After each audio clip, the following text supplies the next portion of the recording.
welcome back. We are here for the Between Darkened Mirrors, episode 21. All right. So, again, just a short recap from what people remember from last time that sticks in their mind.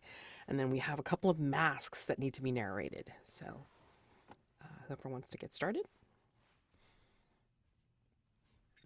Well, Doc's adventure was fairly linear in that he went to the theater to investigate the Wraith, picked a fight, and it would appear that without the help of or the intervention rather, of his curse, he would not have won.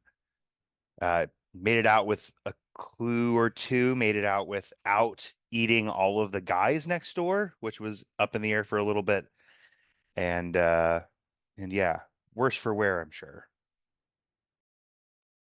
Whitmore accompanied Lord James Campbell-Hughes in the resolution of perhaps the cleanest resolution to a threat I think we've ever had, simply by acquiring the stolen idol that the creature of Cremorne Garden had lost.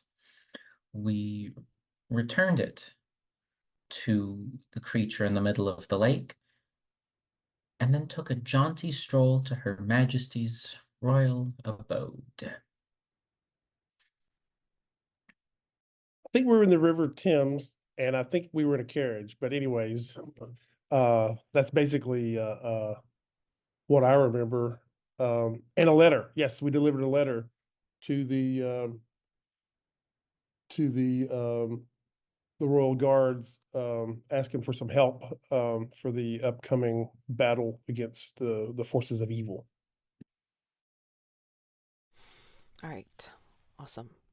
So, to prologue our episode, who wants to do their masks? I've got mine ready. Okay. And I think it's worth noting that Victor spent a lot of time in the circus, and it was last time, and it was some really cool Victor action. Yeah. Okay, so my mask from the past is from the perspective of the boy, which was this she warrior from the Fey realm, named Kelmorn.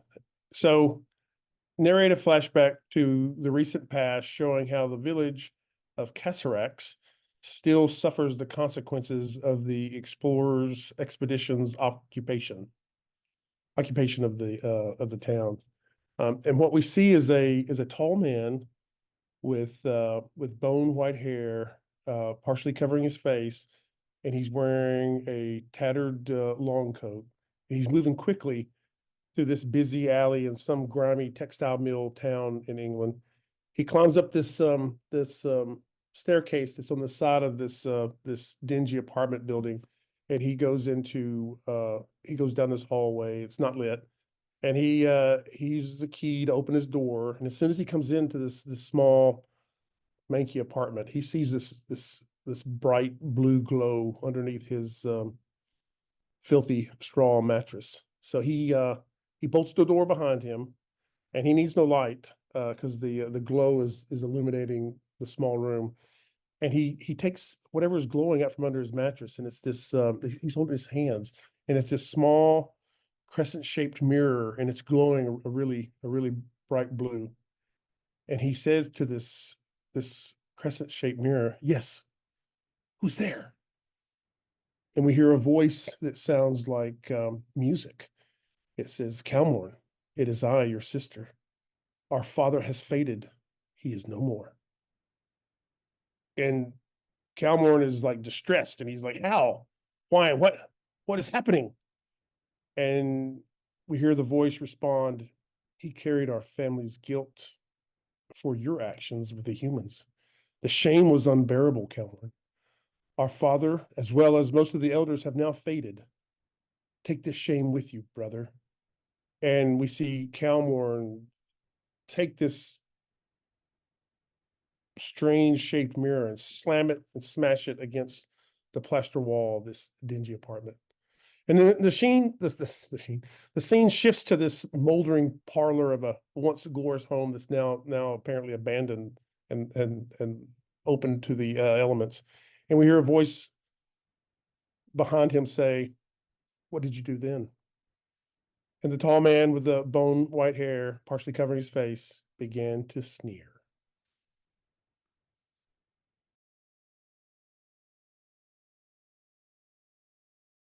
Always a hard act to follow, especially now, because my mask is really simple. I am to narrate a time after Doc has gone west, where he is carefree and happy. And I think that the medium of the voice maybe doesn't bring as much of this as I'm imagining the visual would, but just a scene of like a group of dirty cow pokes in a like secluded kind of waterfall glen area, dancing and swimming and getting a little bit less dirty. Just like a long day, soaking their clothes and their feet, enjoying what is most certainly an oasis, if not in the truest sense environmentally, at least an oasis from the long road that precedes them and the long road ahead.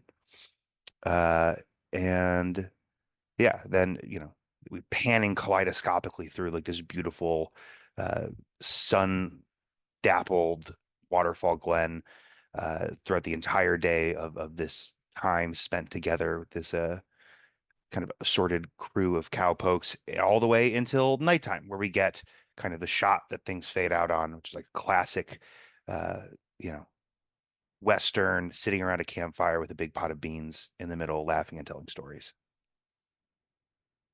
I think Doc thinks about that day a lot. Wow.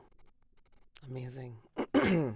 So I think that as Victor's player is unable to join us this evening, I don't think Victor came back from the circus. So we kind of left it on the performance. So who knows what has happened over at the circus since last night. But yes, another day has dawned at Hargrave House. And let's see. Going to introduce a new threat. The Clubhouse for the Bright and Beautiful, a salon in Kensington, has only had one topic of conversation as of late: Dr. Lawrence Klauser, an alienist from Germany, and his mind-altering hypnotherapeutic methods.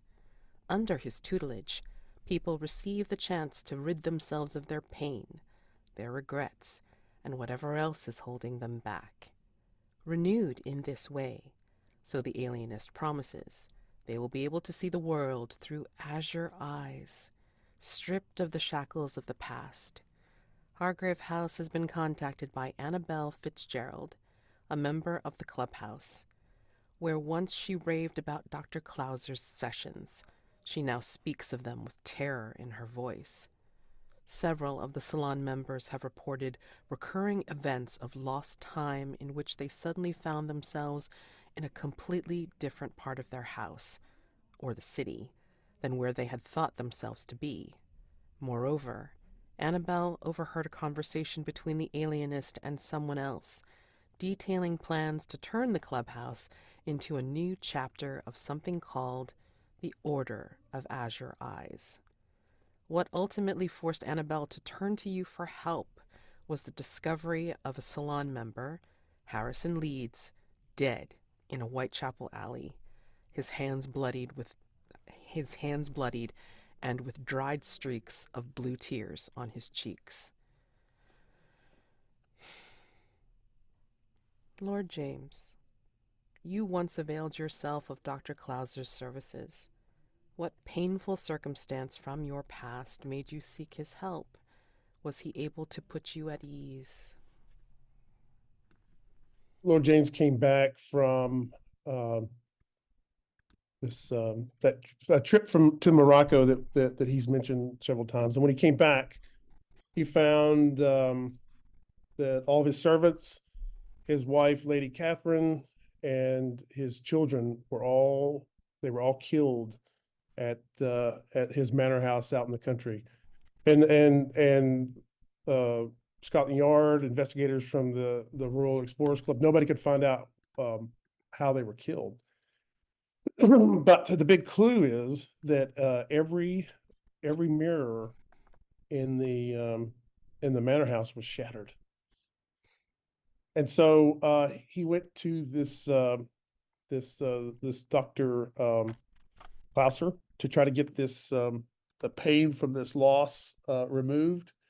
It didn't work because Lord James couldn't ever like fall under hypnosis. So whenever Dr. Klausner would say, like you're in a deep sleep, Lord James would say, "No, I'm not." And so it just didn't work out. He did not put Lord James at ease, and that's when he decided to double down at Hargrave House. And now Dr. Klauser's back in your life. I So, don't think he would be too excited about that. Yeah, I think he would. Yeah. Is what he. exactly. So, your question, that's the first opportunity. Is the Order of Azure Eyes real? For complexity 2, you would need to answer this question to unlock the next appropriate question. So again, is the Order of Azure Eyes real? And there is a mask associated with this called the Mask of Catharsis. So again, Annabelle Fitzgerald came to you for help because one of the salon members, Harrison Leeds, died in an alley in strange, very strange looking circumstances. And they both belong to the Clubhouse for the Bright and Beautiful in Kensington. So, and you can even try, well, maybe not Lord James, but maybe somebody else could go and try to talk to Dr. Klauser. So, there's a few things to do there. And you still have 2 threats still on the board. The Creature of Cremorne Gardens. Let's see. Oh, not, sorry. Should cover that at one up. The West End Wraith. Sorry, that's not quite done yet. It looks like there's, I think, 9 clues on the board to use for a 6 complexity. Yeah, 6 complexity. If the Wraith seeks to help, are they trying to protect their target from an imminent danger or right an old wrong? You resolve that threat by neutralizing the harm to the Wraith's target or otherwise dissuading the Wraith from their actions. And then the Beetle, currently from everything that's been collected so far, it looks like there are 6 available clues. Yep, 6 available clues on the board for a 4 complexity. If the circus is related to Uman's transformation, what circumstances led to the transformation? Resolve the threat by infiltrating the Cirque Nationale and ensuring such circumstances never affect another Londoner again, whether by force or persuasion. Plenty to do. Or maybe not. If you guys want to just go ahead and answer some questions and then, start to research, start to investigate the order. And then you can just buzz over to Duskface, whatever you want to do. Did I slap people with conditions? If I didn't, shame on me. No, I didn't. Shame on me. But looks like Doc still has a condition on him, which he may want to remove before the next night phase. So, any vulnerable moves or anything that you want to do before we start day phase in earnest? Well, at least because of the numbers, I thought I would give a shot to just doing that as cruel as the Harlot's Curse. So slinking off that, and thematically, I think it makes sense after the night that Doc just had. He's slinking off to hide in a dark London bar.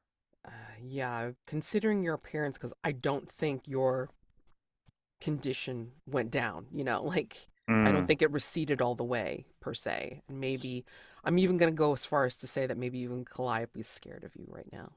Oh, that's heartbreaking. Yeah. You had a So night. yeah. So that's my move, definitely. Okay. Alrighty. Don't know. Do you guys want to answer a question, or do you, Lord James and Whitmore, do you want to go ahead and just jump into investigations? What do you want to do? Well, I guess for me, it depends on if we answer a question or not, because then I can go and try to like set the stage for how we're gonna, depend on how we're gonna resolve it, especially Yeah. if it's, well, either one of these. Yeah. I can like smooth things over so that if things get especially with that circus, if things get a little wild, do we have Scotland Yard support or not? I don't think we would need it with the West End Wraith, but it really depends on how we answer them. But I Yeah. think that's what I would do, because I'm pretty sure we're going to answer one of these. Yeah. At least one. Yeah. So I would want to be prepping for the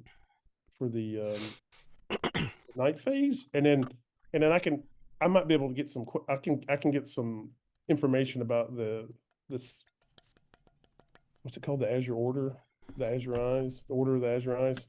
Hmm. I think I know some people that might know a little bit about that. That's only level 2, so we might. It really depends on what, because I know Whitmore has really taken lead on the West End Wraith, and I don't know if Jeremy, I don't know if you've got some idea what you want it to be.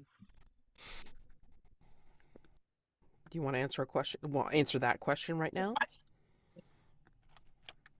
I think so. All right. So let's go over the clues that are available on the table. Mhm. A news article concerning the death of Lily's parents, clipped out and well handled. A well hidden engagement ring. Dozens of sketches of the same person, Lily's mother, supposedly. A lock of hair tied with ribbon wound round the hilt of a knife. A long held secret of someone's parentage. A stack of love letters tied with red ribbon. The severed head of a rowdy patron used as an impromptu vase for a dozen red roses. A script bearing uncanny resemblance to the current situation. And a matte black porcelain mask depicting the face of either comedy or tragedy. So, given the clues that we've got, and that they're all focused around the stage manager, Lily DeVre, and most likely her parents, my thought is that the Wraith was the previous owner of the Palais de Gaieté and Lily's real father. Not the father she grew up with, but the person who impregnated her mother. And that the Wraith specifically has been trying to help the Palais de Gaieté, specifically help Lily break the less than savory nature that the Palais de Gaieté has had, with it being dummy shows and trying to get the theater back to the heights of its power. And because of this, the newspaper article concerning the deaths of Lily's parents, her biological mother and unknowing father perished quite recently, which is what spurred the Wraith to actually come out of the woodwork. The well-hidden engagement ring was the Wraith's, an attempt to make things right in the relationship with him and Lily's mother. I believe that the sketches of Lily's mother obviously come into play here. The lock of hair is actually Lily's from when she was born, the only proof that her mother sent the Wraith. It's wrapped around the hilt of a knife, presumably the Wraith's doing. The Wraith being a secret parent of Lily. A stack of love letters between the Wraith and Lily's mother, never sent, but the continued attempt to do things right. As far as the uncanny script, I would imagine that the Wraith is actually was also an actor and fell in love with his own stage manager, and that was a script he'd edited to try and bring Lily's mother out onto the stage to propose to her on the night that it all went wrong. A riot broke out at the theater. Patron decapitated. A dozen different actors quit acting the very night this happened, leaving just the Wraith as the only actor of this theater, forcing Lily's mother to sell the theater, trying to take away its bad image. As far as the porcelain mask, the only real question is whether or not the Wraith's attempts to bring back the theater will end poorly or not. And so the Wraith is trying to help by scaring Lily straight away from the dumb shows that they've been put on and to bring back real theater. To resolve the threat, we'll probably have to actually put on a serious play, possibly involving Lily. Does that work for everyone? I mean, I love the part that he's their father. I love that. And Yeah. Yeah. that ties everything, that ties all this together. Yeah. But if we know that, I don't know. I mean, I don't know about putting on the play, but it could be a trap. We could set up a play, draw him out. Especially if it's a bad play. Especially, oh, Lord James Ooh. Campbell-Hughes We would could- and we could love probably putting on do a bad that. play. We could- Yeah. Yes. We have Yes. the skill set for the bad play. We put on a bad play, draw Lily onto the stage as one of our terrible actors, and get the Wraith to have a heart-to-heart with Lily. Hopefully. That would be an interesting trick. But let's see how you do first. So right now you'd be rolling at a +3. Who's rolling? It doesn't make sense You're- for me to force yeah, this you're- roll onto anyone else. +3. It's a 9. Okay. You're like, had me wait. I'm like, what's the boss? Because God. with a +3, I was so hopeful that we'd I get know. something slightly better than a 9. Like, clear the board. It's another 13. Nope, it's a 9. Okay. It's a 9. Well, I mean, it'll succeed. Your efforts will succeed, but there will be a complication. It'll be Yeah. probably dangerous. Wouldn't have it any other way. Yep. Dangerous but successful. Yay. Okay. Did you guys want to wait on the beetle, or did you want to try and give that an answer as well? Or, like, investigate some more? Like, really, really, try to hone in on anything. I mean, the basic point is, like, do you have a theory for how, right? Is that what circumstances led to the transformation, given all these clues? I don't. But Paul might, since he spent almost the entire game last time at the circus. So I don't know if Paul has some ideas. That's a good point. I'd hate to like do something and then he comes back and is like, he wouldn't do that. But I would love to give him, and we don't really know how it ended with him actually. It ended kind of a cliffhanger. No, I did. That was deliberate. So I'm okay with not. I don't know if you guys. They're fine waiting on that one. I agree. That's fine. Okay. All right. So given that, I mean, you can decide. You can have scenes deciding how you want to create the resolution for the threat, for Night Phase, for West End Wraith. You can do some investigation on the new threat, Order of Azure Eyes. What do you want to do? Whitmore would like to try and do 2 things during day phase. Sure.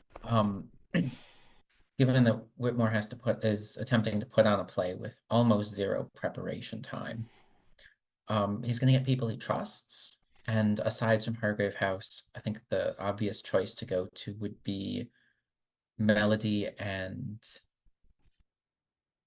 oh God, why am I blanking on his name? Joshua Cross. Okay. The two people from so stop by the Candlelit to get them at least involved in the acting. And then swing by the Clubhouse for the Order of the Azure Eyes to take a look into this, because it's Lord James Campbell-Hughes will want to speak with the good doctor himself. I don't know if Mads will let me do this, but I might be able to be able to pull together more folks to help with the fake play. If Mads would let me, let me read this and tell me what you think, Mads. So I have this contact who's a member of the Royal Explorers Club. His name is Sir Stuart Tribling Wells, and he can throw a party like nobody's business. So instead of a lavish party, what if he helped out with this theater production, and we can name side characters that will be there, like you just named, Jeremy. What would you allow that, Mads? Instead of a party, that it's a play? I mean, you could totally spin him as a party? Of course. Oh, wait. We'll have to... A pantomime! Brilliant. Absolutely brilliant. Yeah, so we can totally, like, Sir Stuart this up. I just wanted to just reiterate, and then you can even see it in the thread. I posted the summary into the thread tab. So Clubhouse for the Bright and Beautiful is like its own separate thing, like the salon at Kensington that used to be big fans of Dr. Clauser. Well, actually, hold on. No, they are still fans of Dr. Clauser. One of the members, Annabelle, has been kind of like freaking out because of the recurring events of lost time. So that's separate from Dr. Clauser himself, who has an office in probably like, Harley Street or something like that, or like in another fashionable district or something. So there is, let me see, there is an inn associated with this place, with this threat as well. Probably someplace near the Clubhouse. Yeah. Probably go to the Clubhouse then. Just because that's the best place to gather general information on this alleged order. Right. Okay. Okay. And is it an ancient order or is it an occult order? You don't know. I mean, what Annabelle told you was that it was a plan to turn the Clubhouse, the salon, into a new chapter of something called the Order of Azure Eyes. So It sounds like it could go either way. it could. And that's why the threshold question is like, is the Order of Azure Eyes real? So I think I can ask one of my, either Lady Cressidia or old pal Sir Anthony, who could ask them what they know about them, and Sure. that would give us two clues right off the bat, added to Sure. whatever Whitmore can pull up. That'll be pretty quick. All right.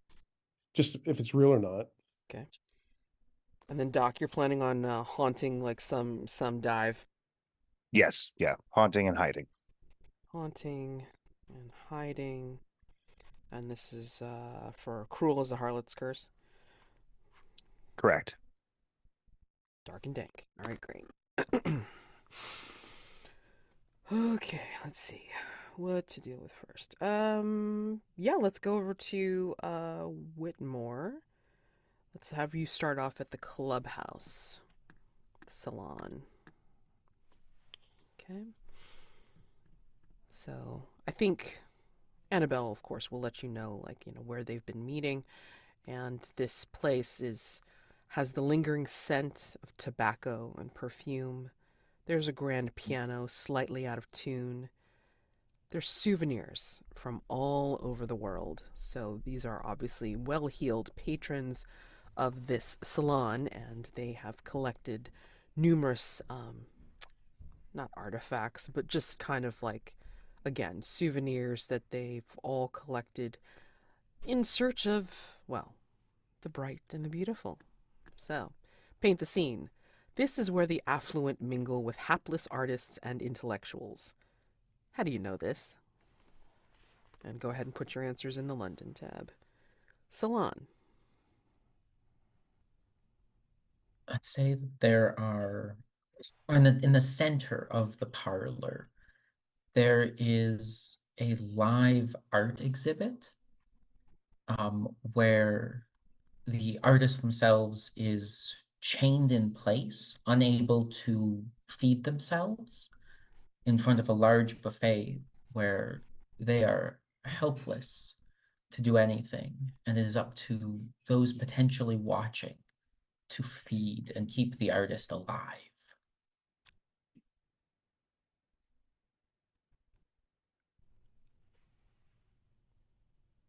Performance art of Tantalus I would not have expected, but go on. I think we see like a few folks that are in basically like tuxedos and top hats with you know with jeweled stick pins in their ascots, talking to musicians and artists, as if they're like benefactors or something.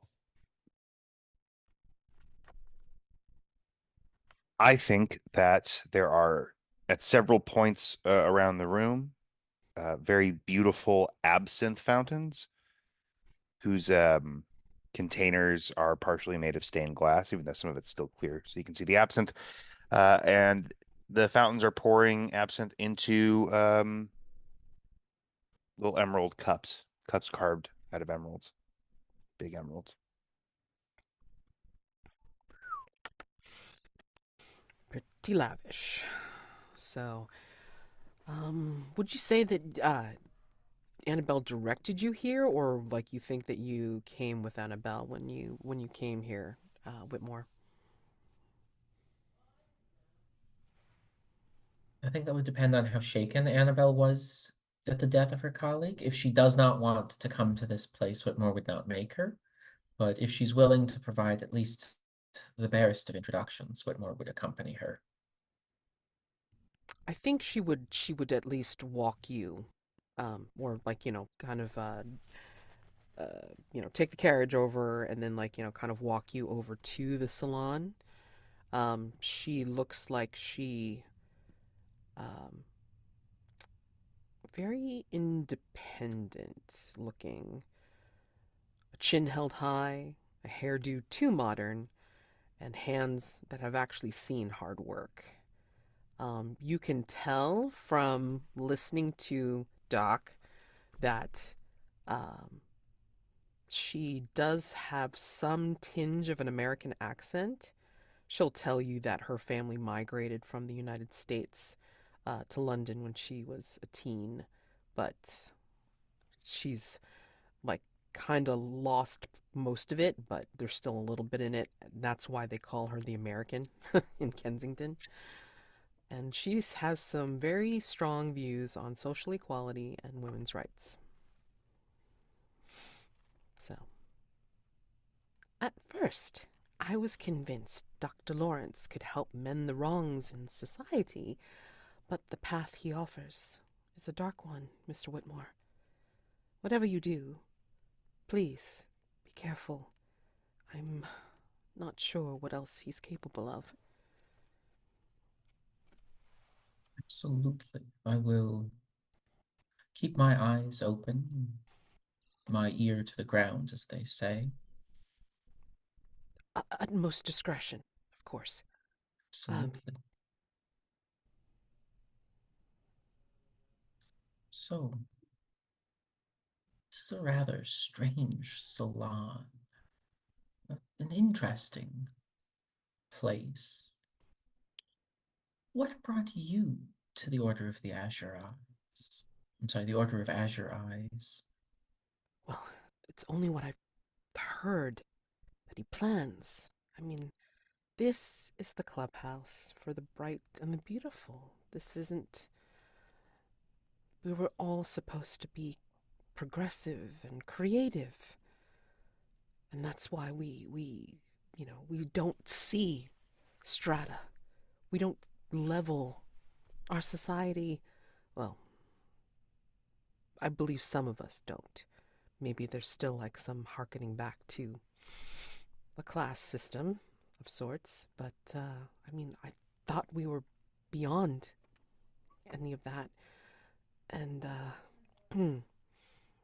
yes, we were so hopeful when Dr. Clauser started to teach us some of these methods to elevate ourselves out of our regret, out of our pain.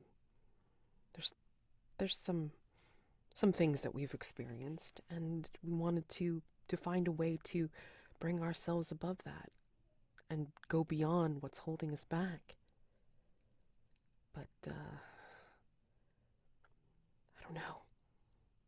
Things have gotten scarier. And Whitmore would say, gesturing to the performance art piece, it appears that the metaphor of being held back is being taken a little bit more literally these days. He's a great admirer of Greek myth, I guess. Quite the view, quite the perspective of Tantalus, yes? Certainly is, and Whitmore would pick up a piece of food and hand it to the artist. It's also a bit of a social experiment. I think he has some bets going on when he's released to collect how many would actually feed him during the day, and consider that more than charitable versus no, it's his fault. Anyway, I just wanted to bring you here. I can introduce you to Eugene, the host.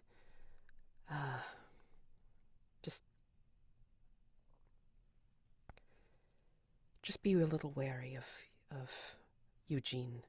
He can be quite stimulating, but also scandalous. I will avert my eyes as necessary. In that way, and perhaps others, just, again, take some of what he says a little bit with a grain of salt.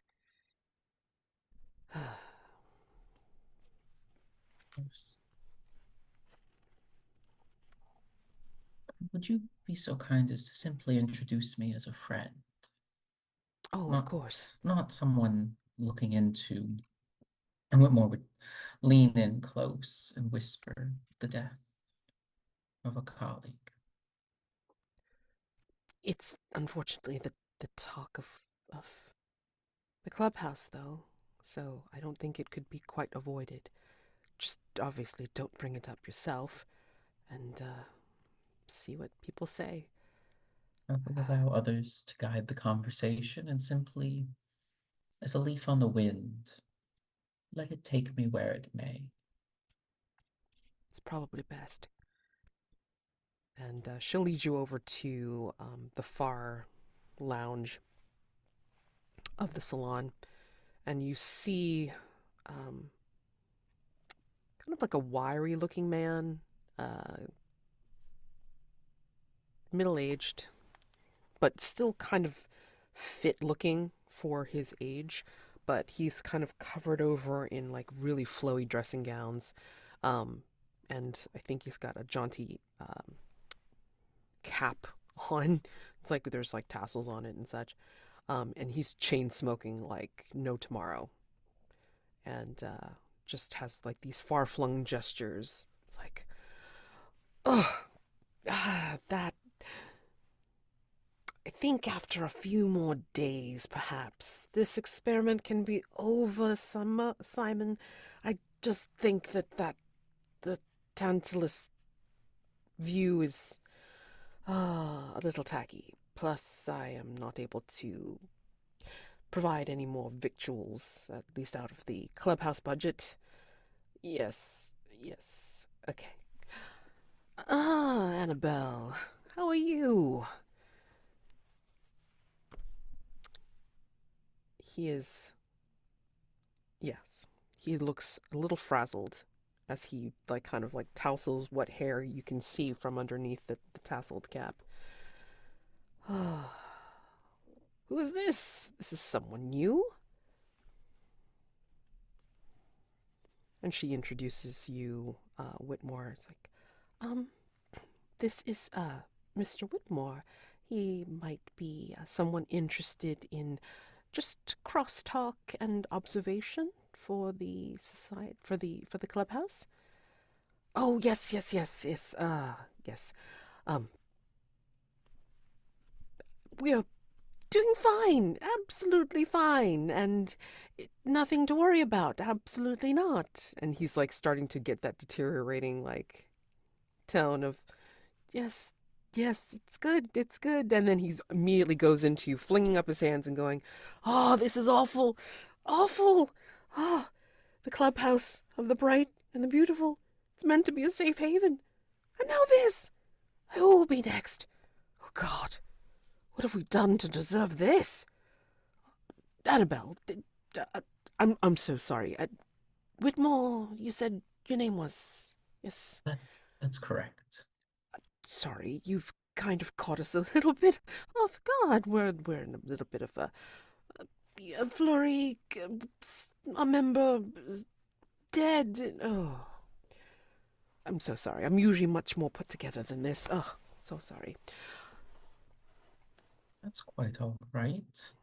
There's never a good time for the passing of a dear friend, is there?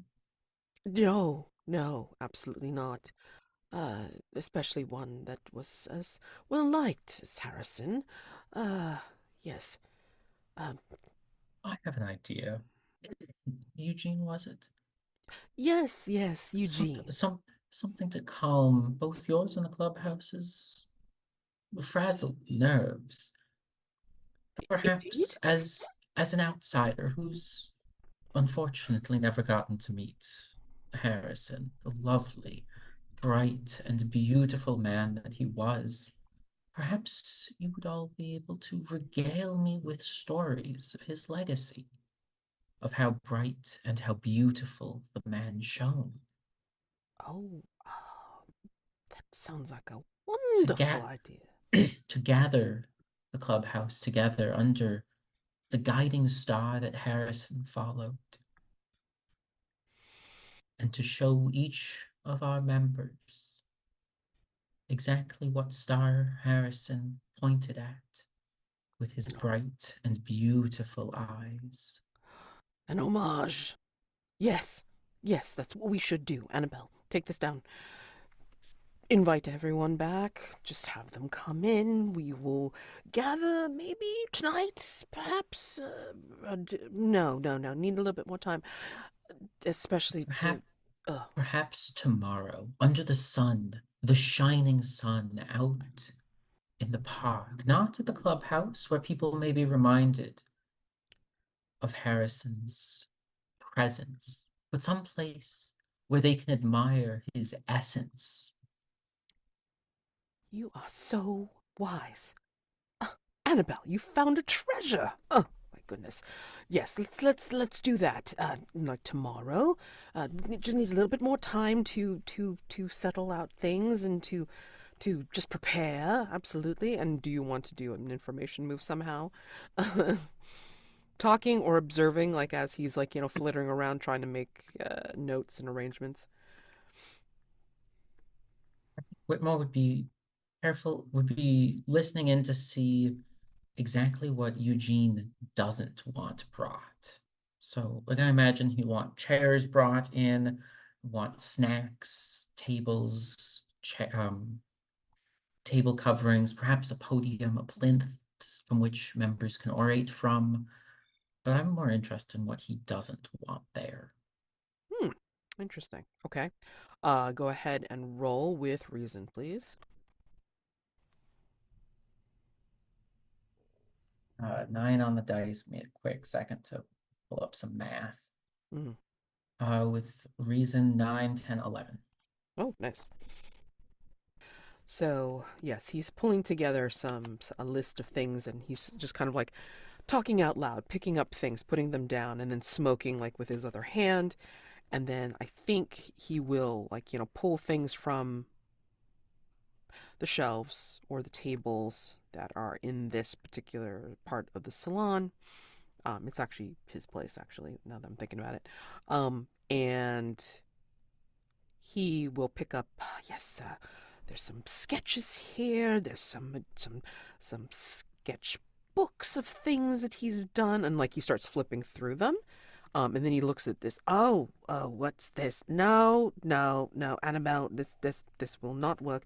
We will not have this thing here because this is just too real. Oh my goodness, no. And what he pulls out is a sketchbook full of drawings of eyes, hands, and human organs. Too clinical. We should know. I mean, I'm sure it's a great representation of some of his more precise work, but no, not tomorrow. Oof. Eugene, forgive me for asking, but was Harrison a doctor of the medical sort? Or an anatomist? It just a He few might people. have been. I do not believe he was a doctor of that persuasion, but he might have been one that studied the form. But that's very specific. Absolutely. I was just admiring the clinical nature, the detail and accuracy in his drawings. Someone who studied well. Truly an intellectual he was. Yes, makes me think that maybe perhaps he was doing things for the medical textbooks. Ooh, I'm feeling a bit faint. I can't look at that anymore. All right. Pardon me. I'm going to go ahead and take another smoke. Thanks. Even though he's been smoking like a chimney this whole entire time that he's been pacing around the room. So, yeah, let's go over to Lord James. So, did you want to have a scene over at the REC talking with Lady Cressida and Sir Antony, or one or the other? Yeah, I think I would have already dropped off all the specifications that Whitmore came up for the play tonight with Sir Stewart, Mm-hmm. and yeah, and probably just told him that the louder and the crass of a party that can somehow look like you know, I trust your judgment, that kind of thing. But I had I think Whitmore had like a list of people that we could get, Hmm. like Melody and others, Yeah. uh, especially Melody, since she's been at some of our other theater events. I think she's been at all of our theater events. And so he would have passed all that to Sir Stewart. I'm going to mark Sir Stewart for that. Okay. And then I think it might be nice to have a scene with both Sir Anthony and Lady Cressida, and Yeah, then sure. we'll just we'll see what they can sort out. And Sure. I'm only going to mark one, Okay. and I'll get 2 clues from either. So you see what I'm Okay. saying? Hold on. Let me see. So, If Sir Anthony's like no, and then Lady Cressida's like but, and then I'll just mark or if it's the other way around. okay. So, I mean, like, are you going to be rolling just like one information move, like, or for each, and then just seeing like what you get, Yeah, or? it's not even an information move. I just mark it. So Oh, okay. I'm Oh, just I gonna mark see. one of them Okay. and see what they know. But Okay. but I would let them tell me, and by them I mean, you're looking at your clues. If you see some clues that are ancient, then I'd go with Lady Cressida. Okay. But either way, I only get 2, and and I'm gonna mark one box, which leaves us one in case we get in trouble with the law. Okay. Oh, when have I ever like done rules as written? You never Come on know. now. Again, plugging the other series. It's like, I follow the rules up to a certain point, and then after that, it's all about, this looks good. All So, right. I see the same with probably in Sir Anthony's, like, Office of the Occult, and then me and Lady Cressida are there in his office, and we're having a meeting Oh, okay. about, I think probably on the memo it said, or the agenda for today at the REC, regarding the Order of Azure Eyes, Okay. CC Lady Cressida and CC Sir Anthony. Yeah, I think they would be in. I think they would be in Sir Anthony's office, because, well, let me think. Nah, she'd go over there. I mean, maybe there's a small flirtation between the two of them. Who the hell knows? Um, but yes, I think that you are able to go over there, and they're already kind of commiserating over some of this, and it's like, she's trying to think. Have you seen anything that has a mention of this blue-eyed society, Sir Anthony? And he's just like, I don't think so. But let me look through my books. And it's a wonder you can find anything in here anyway. I mean, they're all over the damn place. My goodness. Well, Lady Cressida, one of the reasons why I included you is this Azure Eyes. It makes me think of the Egyptians lapis lazuli, bright blue, You are semi-precious stone. you are so right, Lord James, I apologize. Um, hmm. Oh, indeed. Oh. There has been tales of those that have strange symbols and colors, and the notion of glowing eyes and such. But I think, Sir Anthony, didn't you show me at one point something having to do with the nature of plants involved in, the belladonna dying of the eyes? And he's like, oh, yes, wait. And then he starts to go over to one of his bookshelves and starts to like kind of pull down stuff, like, and she's kind of tutting from her seat. Here it is. Yes, it is. And then he pulls down what looks like, here, right here on these pages. And it only appears on these particular pages right here. He pulls down a book on occult botany with many dog-eared pages and notes scribbled along the margins. This seems to refer to particular plants. It's still obscured, but because of the arcane symbols, that's why I believe it's having to do with the occult botany. The plant is indecipherable. Even the picture doesn't really show exactly what it is or where it's found. But, yes, some of these notes almost seem to be encrypted. Not a particular ancient language. Oh, let me look at that for ancient language. You couldn't tell ancient Etruscan from your like relative Italian. Ugh. And then they start arguing. And then but they'll show you the book. They'll lay it out on the table, and it's like, again, it's a book on occult botany.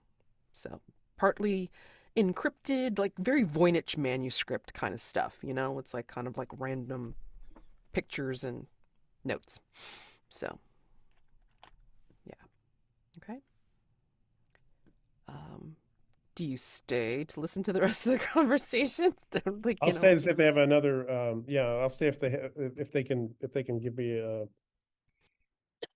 excuse me, the second clue.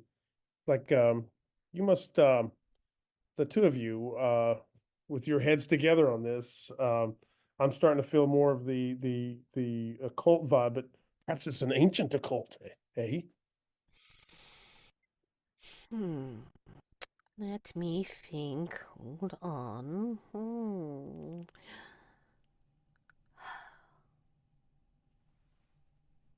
Thinking. I will be right back. And she rushes over. Well, I shouldn't say rushes over. I mean, like, she's got that weird dress that makes her look more like a vase than anything else. Pardon. And she kind of like totters out and then totters back in. And then she will show you one of her books, which seems to be done in kind of like a not as ancient or what have you, but it looks like it's a translation with like kind of like a printed piece, um, printed illustration like inside. And what it shows, see this? This could be a bit from antiquity. You can tell from the radials that are coming out of its head and this particular style that kind of insinuates perhaps a deity? Not sure, but what you see here. It's a painting showing an ethereal-looking figure with bright blue eyes that seem a bit too realistic. This is So do you very think odd. Because you can tell from the other paintings and illustrations that they don't show real eyes. It's just little blibs and blabs here. This looks like a real eye. this art and this book of the occult, would these be accessible, maybe copies, in Germany? Very possible. Mhm. And Sir Anthony agrees. Quite. I mean, there's things that have been unearthed out of, old collections, of course. Some people bring them over, or print, have prints of the original books or journals or what have you, collections, to be able to house them in like one particular place to share, or again keep in private collections. So this very well may be correlations of the You same type of thing. you two have been most beneficial in this investigation, and you are a credit to the Royal Explorers Club as we stand between what's grand about our civilization and then the dark forces that seem to ooze into our streets and our rivers and our homes. Do you know how Anyways, we get rid of that darkness? Do you know how we do that, Lord James? It's called shining the light of knowledge. I thought you were going to say fire, but okay, that works too, I guess. Yes. Look, just because someone decided to burn something out in Limehouse does not mean we all solve problems that way. But we do agree on the illumination. So we Illumination, yes. light, not necessarily fire. And Sir Anthony is just kind of like shaking his head, like from behind her and like at you. It's like old argument. So anyway, okay, Doc. So you are headed to which bar? Does it matter? Do you like just find a new watering hole, or do you go to I'm kind of tied between either going back to the hair chasing hounds because I know maybe I could get some extra privacy there, yes. or going to a place I've never been because I, you know, barely making like rational decisions at this point. Okay. Let me take a look at that move. All right. Cruel is Yeah. a harlot's curse.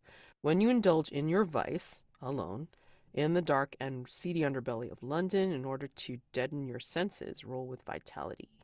So, your vice is coffin varnish. And so we'll go ahead and roll first. Let's see what this looks like. Yeah, totally. Hoping for a hit. Yeah, boy, that would be a real bummer to. I don't want. I'm not even gonna say it.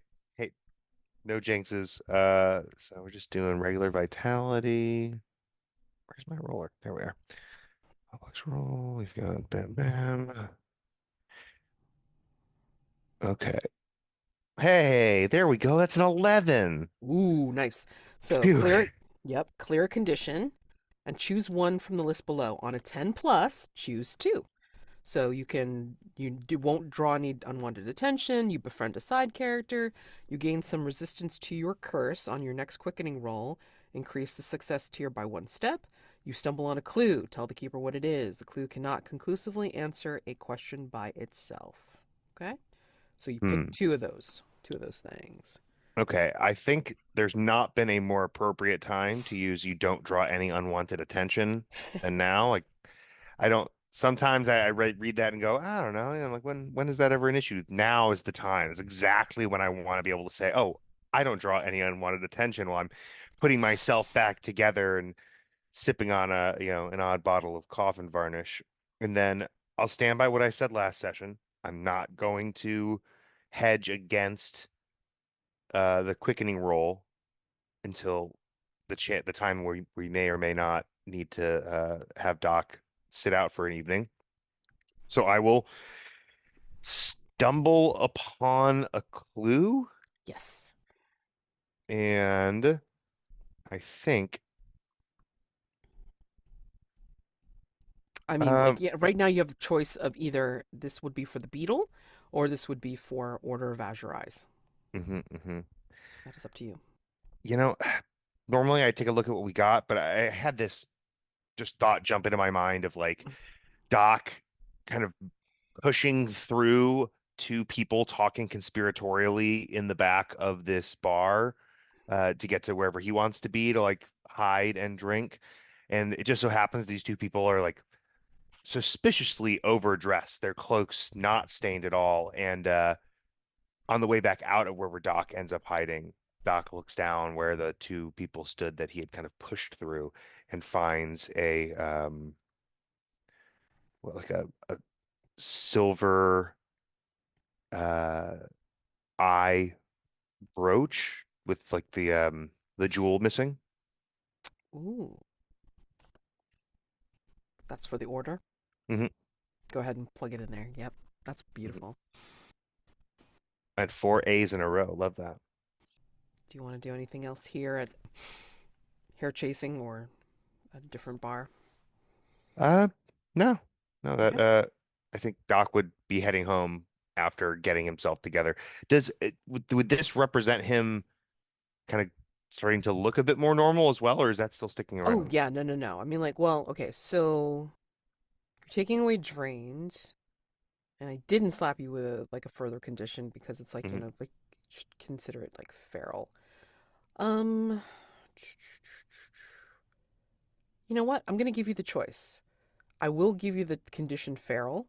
Um, but I will say that you can choose between the two which one you want to clear for the benefit of Cruel as the Harlot's Curse.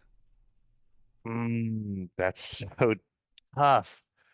I'll keep feral. I'll keep feral. Yeah, I that just sounds new, and new is fun. Yeah, new is definitely fun. So, all right. Does anybody want to do anything further for this particular day phase? Because we'll take a break and then we'll come back and go into dusk and night phase if you want. Wow, that's great. Um, totally. Any Um, further plans or it feels like Whitmore would be concerned enough to ask Doc about his appearance when he comes back to Hargrave House, the way you but seem? that's entirely if Doc wants to discuss it. Yeah, no, I think so. Maybe I mean, and I want to say maybe Whitmore, you have noticed when you got back that it doesn't seem like Calliope was tended to this morning. Mhm. So maybe We'll you. probably meet in the stables as Whitmore is tending to a horse. Yeah, I can imagine Doc walking in, and I think I think I forget the timeline of things, but I like the idea of Doc having like wandered off to drink and sulk after finding out that like on top of all the changes that are maybe sticking around, that Calliope, his horse that he loves dearly, won't like being around him. And I think again, he's lost drained. It's not that he can't see any of the more physical changes of this, but I think that having at least lifted his spirits a little bit, there's some hope in his mind of like, okay, well, now maybe at least my horse will be in the same room with me, and I can see Whitmore taking care of Calliope, Doc walking in, and then Calliope like shying away, or maybe something more dramatic, like kicking up on her back legs, and Doc just like turning around, walking back out, and kind of like just yelling a little bit to himself, "Blast it!" And he's just kind of standing outside fuming.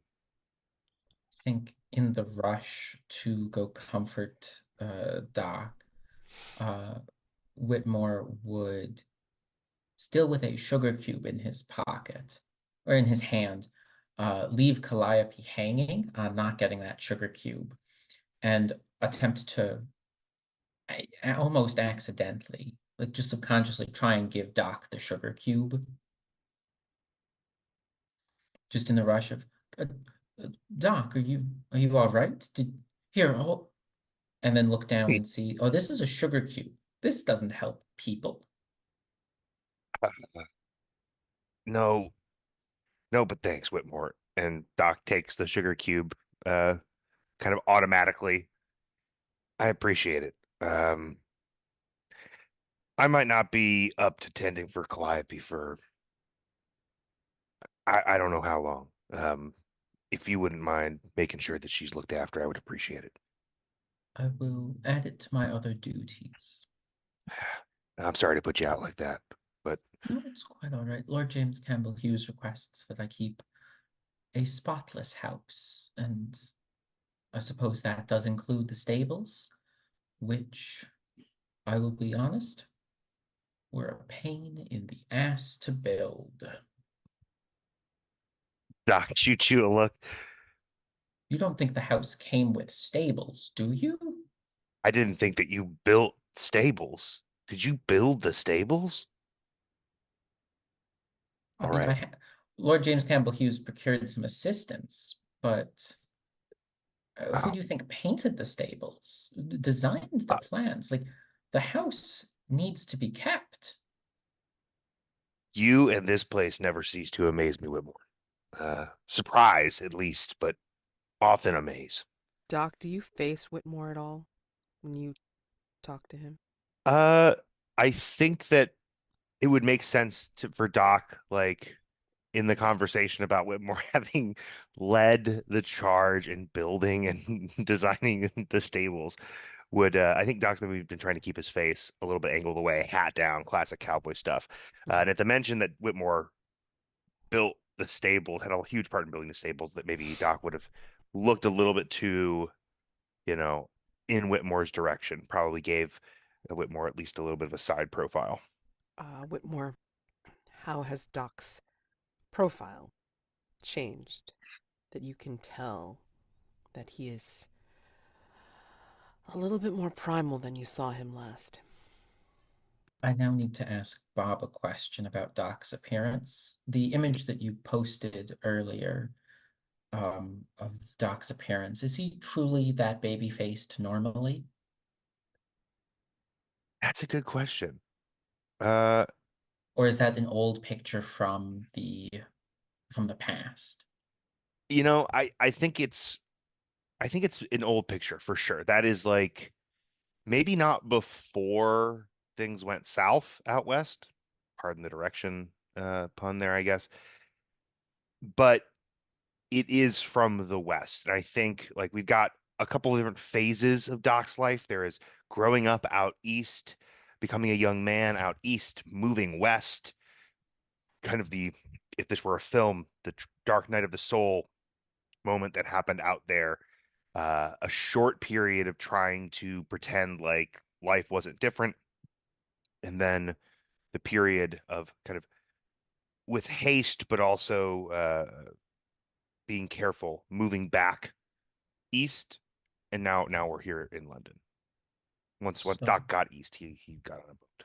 So in that case, I think the best way to change up Doc's profile and silhouette with this is that you've got, almost as if they've grown overnight, two massive sets of like mutton chops that just give you a really square jawed face. Only the hair of these two mutton chops doesn't match your head hair. It is patterned almost as if it's like a bobcat or some big American cat or American wolf, whatever influenced Bobcat is the perfect. curse. Bobcat is I also would like to apologize for the name pun. That's a really good one. That one slipped by me. I didn't think about it until you said bobcat. It's like, oh yeah, you. Yes, no, I think giant squared off mutton chops that resemble a bobcat's fur and coloration. I love that.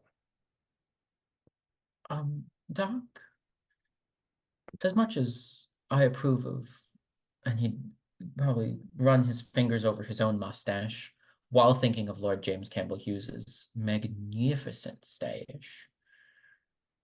He doesn't have one. Oh, doesn't have. I keep thinking of Daniel's stash here. Running his fingers over his own mustache. Would you like me to procure some more grooming supplies for you to perhaps clean up the profile you're going for? They seem a little bit wild. Yeah, I guess I have kind of let myself go. I was kind of hoping it wasn't noticeable. Yeah, Whitmore, once you're done with Calliope, if you wouldn't mind setting me up a fresh set of shaving implements in my room. I do need to do something about this before we head off to, where is it we're going tonight? What's on the docket? Well, the current plan is to head back to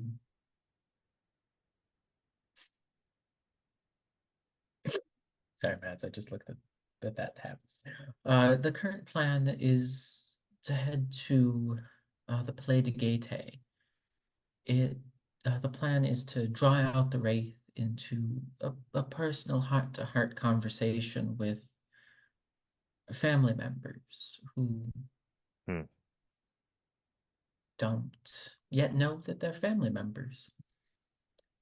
However, given that Lord James Campbell-Hughes indicated that he would acquire the actors, and knowing his less than general approval of the theater as a form of art, I'm not anticipating the works of Shakespeare, and more so anticipating the narrative stylings of one Rasha Crucius. I think Doc's been like grinding his teeth as you've been describing the plan for tonight, and goes, That's a pity, Whitmore. Be honest, I was kind of hoping that Lord James was going to advocate for sticking some sort of large bored rifle full of salt and holy water where that thing's head should be and pulling the trigger. But whatever we got to do to get rid of it, I'll pitch in for sure. I believe that is Plan B. Mm. We don't want Plan C. I don't need to talk. I don't need to reimburse Mr. Dry for the cost of one theater, nor the fire department for showing up. You mean he's going to burn it down? I get it now. No, he's not going to burn it down. It's going to burn down around him. That is a keener way to say it, isn't it? All right, yeah. That sounds pretty boilerplate then. Yeah, you finish taking care of Calliope and I'll start getting myself together and yeah, give me a chance to get a good shave on and I'll be ready to go. Absolutely. And have you seen Victor? I haven't seen him all day, and as long as I'm sharpening a straight edge for you, I figured I'd take another crack at his hatchets. That is a Good question. I have not seen Victor. I was kind of hoping to run into him. If Curious. I if my luck is better than today than it was yesterday, and I do run into him, I'll be sure to point him in your direction. Much obliged. I'll be up with the straight razor and additional shaving cream shortly. Thanks. And again, for Calliope and everything, I appreciate it, Whitmore. Thank you. Just as Lord James Campbell-Hughes requested, the house in order as it should be. Nice. Just out of curiosity, because I didn't see any coffin varnish in there at all. No chance that this was a vulnerable move, yeah? I can't request those, and I asked for Ah, this that's scene. right. So no, it That is was right. not a vulnerable move. Poop. Okay. Unfortunate. Aw. Been so cool. Because that would have It been so would be a cute. good magical conversation to come back looking like a human from, yeah. Yes. I'll leave that one entirely up to you, Mads and Bob, but I can keep the more gravelly Doc voice going. No, I think That's okay. I That's mean, it's okay. fantastic. I mean, like if you're willing to keep it on, I think that's amazing. Yeah, but we got to figure out a different way I look feral, because I mean I got to shave down the bobcat mutton chops. Maybe my eyes are wonky now too. Mm. it could be Bobcat eyes.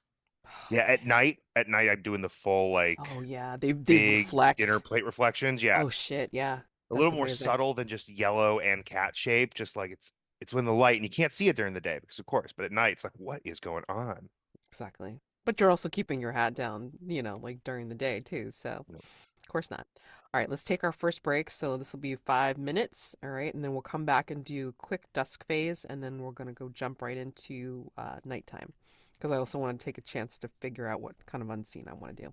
Alrighty, see you in 5.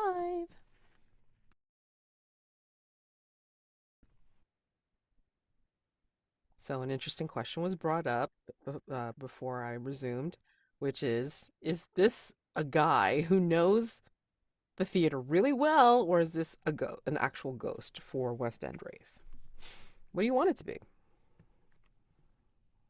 Because again, you have to resolve by dissuading the Wraith from, you know, reading it I out loud. As well, much as oh, go ahead. as much as it would be easier to dissuade a man, we've been treating the Wraith as a ghost. He's done very ghostly things. So I'm thinking ghost, but That's what Daniel, I I'm. know you had thoughts. No, that's what I'm leaning towards. If it is a guy, then we're not even gonna. It's just gonna be a trap, right? And we're just gonna lure him out, and then because he's killed people, so mhm. we're not gonna just Yeah. let him like, this is your daughter, you guys friends, and then say have a good life. Um, we're no, we're he's if he's alive, we're gonna unalive him or maybe even arrest him or whatever. But if he's a ghost, I mean, what can we can't. There's no justice for him if he is a ghost. Well, I I would just mean, do like a quieting ritual kind of thing with Lily. I yeah. mean, So yeah. I don't know, what do you think? What do you think? What do you think, Bob? That is a tough one. Because you I actually feel like, fought, you actually kind of like tussled with him up in the river. yeah, and that I feel like that fight gave me the impression that he wasn't a guy, if that makes sense. I think that's what Victor walked away thinking. I can't fight this guy. I can't like touch him. I can't grab him. and conceivably, it could be attributed to a guy who really knows his home real well and has trapped the hell out of it. So, I mean, like, you can go either way. I mean, I'll go with whichever decision that you guys run with. You just have to Or decide how you want to include this resolution, involving Lily to, was it, reconcile or, just not appease, but you know what I mean, like, connect with her real dad. My question is, do you tell her? Is that part of it? Yeah, I think Yeah, I we think we have have to. to. Yeah, Okay, I think everybody has to know because it's going to be sure. dangerous. Right. Mhm. Yeah, oh yeah, no, definitely for sure. I mean, like, and even worse, it's like if you don't pull it until the last Mhm. minute, like, We also need to let the knife thrower know that Lily may be in danger, but yes. to let it feels so wrong to say this in a Victorian context, but to let Lily cook, like to let her air out her grievances and not pull her back to safety too soon. Mm-hmm. Sure. You have to let her be in the target eye. Sure. Asha. That's the name She of the. she has to be in the limelight, Oof. Yeah. where she has to be in the limelight without a script set. And that's a dangerous place to be. All right. Okay. Given that, let's go ahead and start dusk phase. So, any hunter moves that are resolved during dusk phase. Doc, please roll quickening. Yep, Yep. that's what we'll do. Mm-hmm. That's a 12. Not staying home tonight. Not staying home tonight. Okay. 12 on a quickening. Oh my gosh. You are ready to go. So yeah, 12. Your heightened sense of hearing and smell will help you uncover an additional clue that no other hunter would be able to detect. During the dawn phase, tell the keeper what the clue is, but it cannot conclusively answer a question. So just for right now, pick the threat that you want to add a uh, clue to, and then put, you know, doc TBD. Mm-hmm. This way you remember to add it for next dawn phase. Yeah, I'll put it under, I think, the order as well. It just seems to fit right. Okay. Okay, Cool. Thank you. no problem. Lord James, are you going in with a guns ablazing, like, or we're good for No, dusk? he's going like I'm probably gonna wear the Tragitarian costume. Okay. I don't know what kind of play Sir Stuart has got up his sleeve, but it'd probably be pretty like I want to say bawdy. He seems like a kind of a he seems kind of like he's into like sexual innuendos and lightly clad just based on his description. Let me read it. Okay. So you guys don't think I'm just making this up. And we can see what kind of play this guy would come up with. I think it would be pretty. Here we go. Sir Stuart, he wears this fine brocade smoking jacket. He has this cigarette holder ring, and he's always precisely groomed. He used to be an explorer out in the world like Lord James, but now he spends most of his time chasing young men and throwing lavish parties. With his help, we can throw an extravagant party, or in this case, a theater play. And we just have to name some characters. And it says here that the mastermind will also show up at some point. So see, he seems like he would be he's kind of like a playboy kind of Mm-hmm. character. Oh yeah. Playboy Sir Stuart. I'll have a costume, and I think it comes with a mask, and so I'll be kind of hidden from the wraith in part of the production. Oh, you absolutely cannot be in the lead role, of course. Lord James. I mean, this is going to be about the drama and hopefully not. Tragedy. Yes. Well, if you want someone to die, then that should be written into the play. Was that written into the play? I don't What do think it you was written into the have? play. Can I see what you have there? Oh, fine. And he kind of like just kind of like tosses a bunch of pages at you, like a really quick script that he penned himself. I like And how you just did the boxing. I like how you have like, yes, I like this part. And then if you could just pencil me in here so I can have a good eye on Lily. And then I guess like Asha's there too. And yes, yes. so me, Asha and I'll have like matching Tregitarian costumes. But then everybody else, yeah, they can do all this. Ah, the He's a bit scantily bodyguards. clad. I mean, I don't know if this will get past the censors. Senses, we are late night entertainment. Oh my goodness, where have you been? Oh yeah, Look, that's right, up in your mountain. Never mind. Ugh, this seems a bit crass. us. No one will care. You said this is merely a ruse. Well, hopefully Not. the Wraith will care. Well, Uh, I- again, so I'm you just gonna need, step back. I'll be back here with Asha and you need to stay the hell back. I told you I trust you. Yes, and then that's why you changed my script.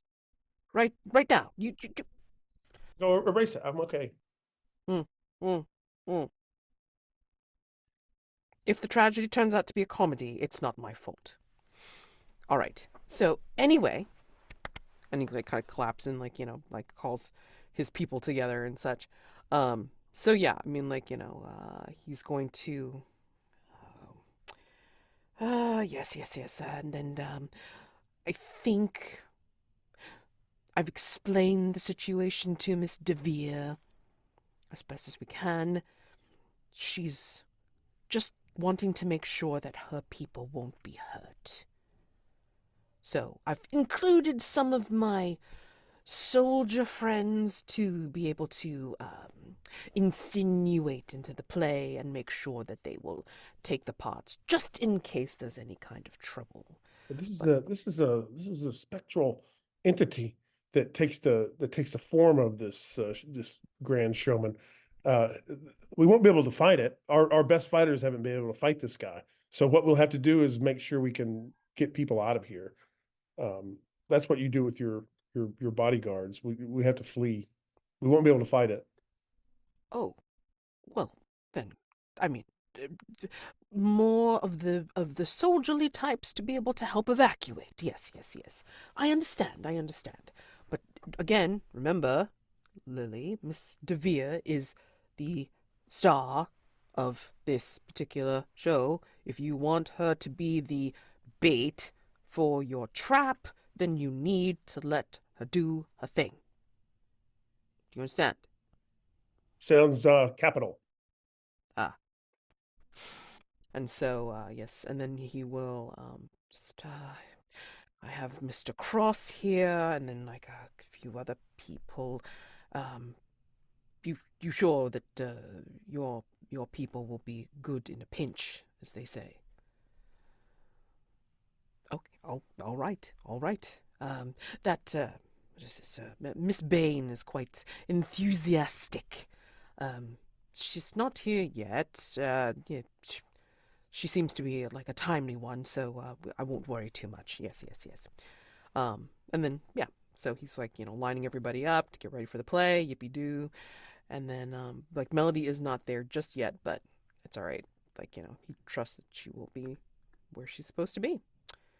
Factotum day work.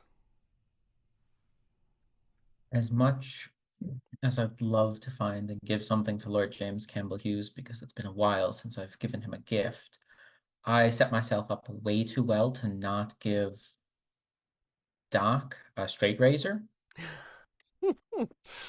Just a well-honed straight razor. Thank you. Very cool. Nice. Okay. And nobody has any custom moves that need to be resolved at this juncture, right? Okay. Alrighty. So, paint the scene. What is left? I believe the kitchen. Yes, the kitchen. The kitchen existed long before the rest of the house, having been part of a pub that stood on the spot before Belgravia was redeveloped to be a residential district. What do you see that reminds you of this fact? And again, go ahead and put your answers in the Rooms at Hargrave House tab. What reminds you of the fact the house used to be a pub? There's over the main counter where all the food prep's done, there's a big wooden dark beam. And on that beam is actually the name of the pub, the Hargrave, where the house gets its name from. And so the Hargrave pub sat on this spot, and the big beam over the kitchen still reads Hargrave. Up in the top of the up near the ceiling, you can see these great big wooden casks that used to have some type of alcohol in them, and they're still up there, but they're long empty. Off on towards one side, one wall of the kitchen has like 3 telltale rings of like little holes and chips in the wall that you would find on the outside of dartboards played by very drunk people. So all the missed shots are still visible even beneath the repainting and whatnot. Nice. Cool. Alrighty. Okay, so let's see. Just clarify. Tell me what you're doing for night phase real quick, because basically we're going to do a punchy one. Who is where? Or are you all going to the West End to Palais de Gaieté and then just resolving this bitch right tonight? What are you doing? I mean, it sounded like we were all going. That sounds like that to me. I just want to make sure that I know. Lord James definitely is like getting dressed up on standby to move. We're gonna do a zone defense. I know I'll be on stage or behind or backstage, depending on where I get sent. Mm. So I don't know about you two.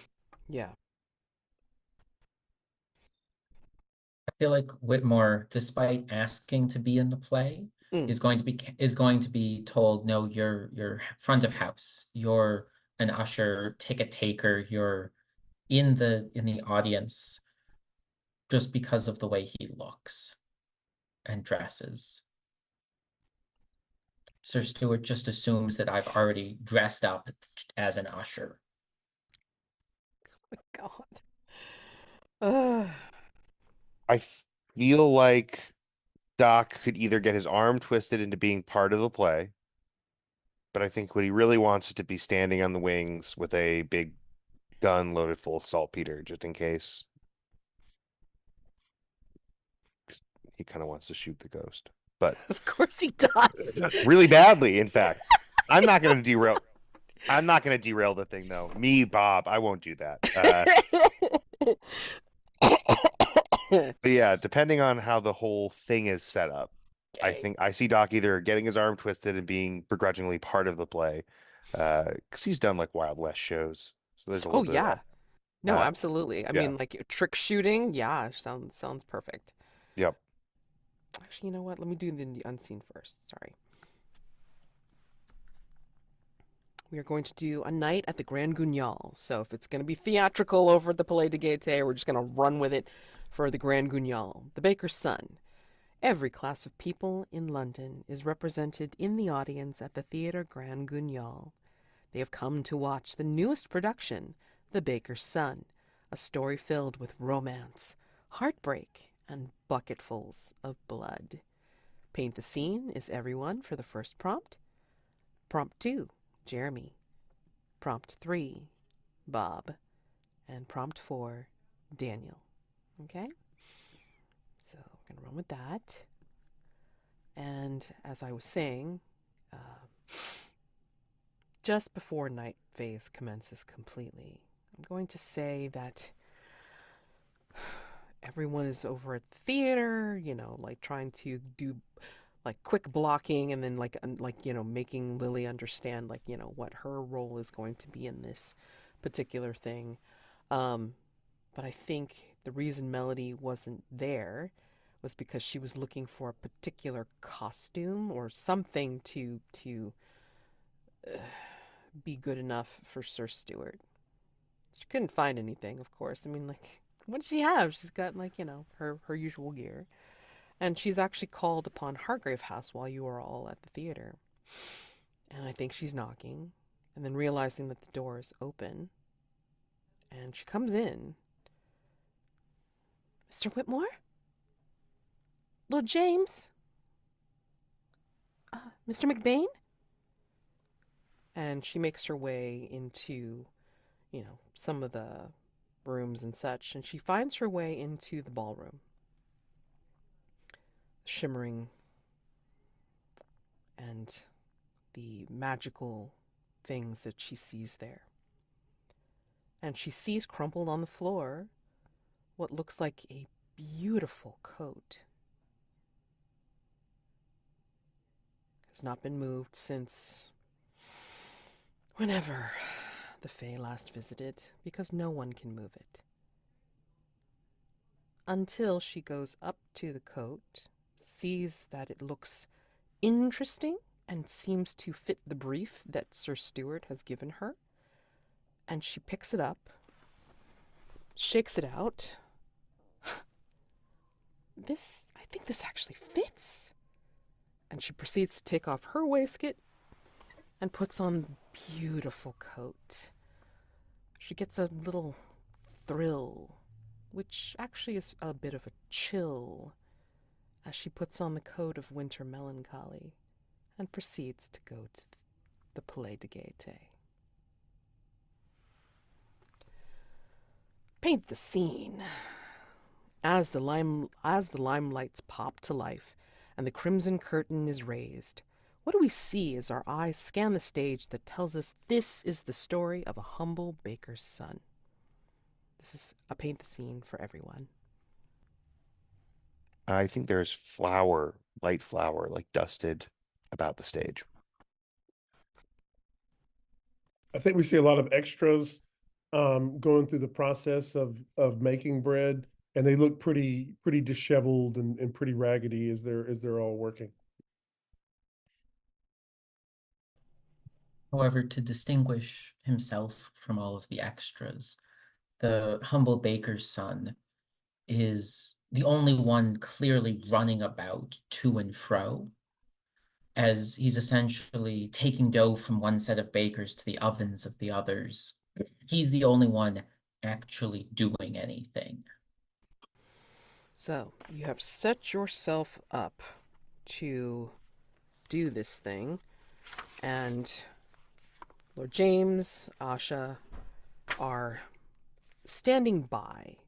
So I'm going to say that Sir Stuart has made this into a spectacle with these soldierly friends of his, as well as Lord James and Asha standing by, like looking like bodyguards or guards for this particular scene. And I think that's what he's created. He's created this resplendent scene where Lily DeVere is like, center stage, spotlights, all that kind of stuff. And she is in charge of doing a particular monologue, And so as he's written it, it's like, she's lamenting a lost love. And the character that I think that he has created is essentially what he perceives as the story of Lily and the Wraith. And so she is playing the part of her mother, basically, in this thing. So, you guys are standing by, and then Doc, you got your saltpeter gun ready to go. And I don't think, for safety's sake, I think this is considered a private show or a private rehearsal of said show. And so there are curious eyes that are watching, whether you see them or not. And I think in the midst of this dress rehearsal or actual play, I think there is a booming voice that again comes from everywhere and anywhere and says, What does this mean? Who are you to make light of my love and romance? What is this?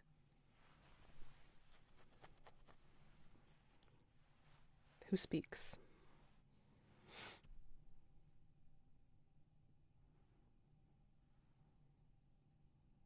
Does like Lily have some direction of what is she supposed to say something?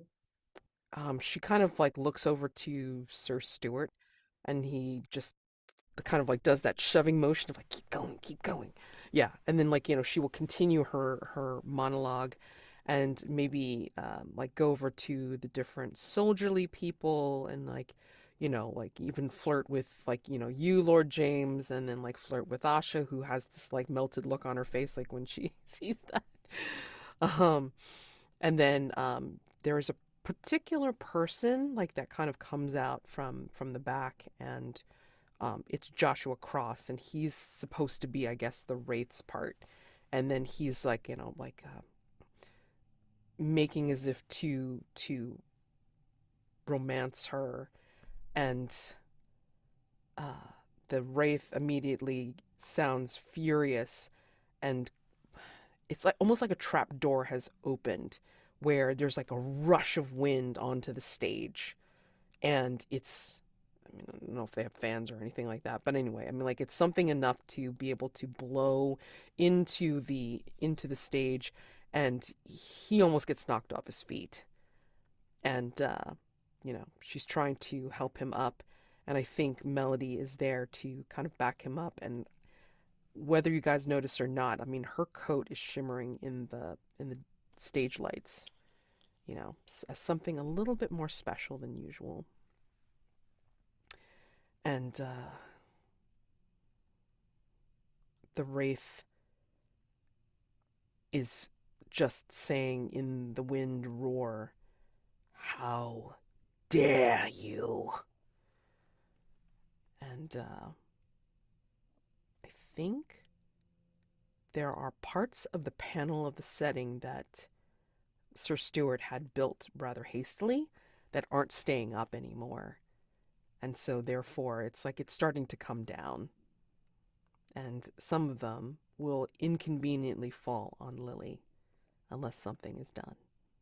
So whomever acts will have to do a night move. I think Doc would probably. How important would Doc think it is to maintain the like frame of a play? I mean, she's in imminent danger. Let's put it that way. Yeah, I think that Doc would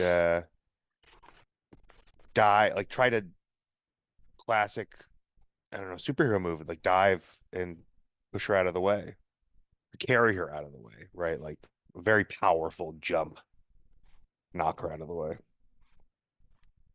Okay. What do you think will happen if you fail or lose your nerve? Will both get hit by falling things? Yeah, yeah, I'm gonna say that that's probably pretty true. To make it much worse, I mean, I'm gonna say that you know, the settings are a lot heavier than expected, and so I think it's gonna make you a little bit more mad than you already are, which could Mm-hmm. have bad consequences for Lily, who would be in your arms. So, Gotcha. Okay. mm, mm, mm. So roll with vitality, and you should be having a benefit for that. Mm-hmm. I'm not even gonna hold feral against you because like, you can use that. It's already an advantage on top, but you only Okay. get the 3D Right. 3d6, 3d6. two highest. Love to see it. That is a 12. Nice. Tell me how you save Lily, and also get the set dressing to not crash on you. I think it's a hmm. It feels too cartoonish, maybe, so tell me if it is, but Okay. I do, as I said, like I talked as a quick running jump like quickly, you know, superhumanly jumps, grabs Lily, and like they do a tumble. And at the end of the tumble, it ends up with like Doc kind of as if he had been like holding her, like cradling her. But he's got one knee up, and now she's just kind of like sitting on his knee, facing the audience still.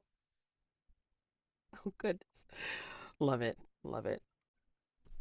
And then she will just kind of like she's clutching at you just to make sure that she's not gonna, fall out of your arms and such. But then she is a trooper, and she will go to like near the footlights, and she will continue on with the monologue she's been given, and she will gesture to Joshua, who has gotten up from being blown over, and will gesture to him and say, like admire the night that and like it's a great night for romance, like however it goes. And the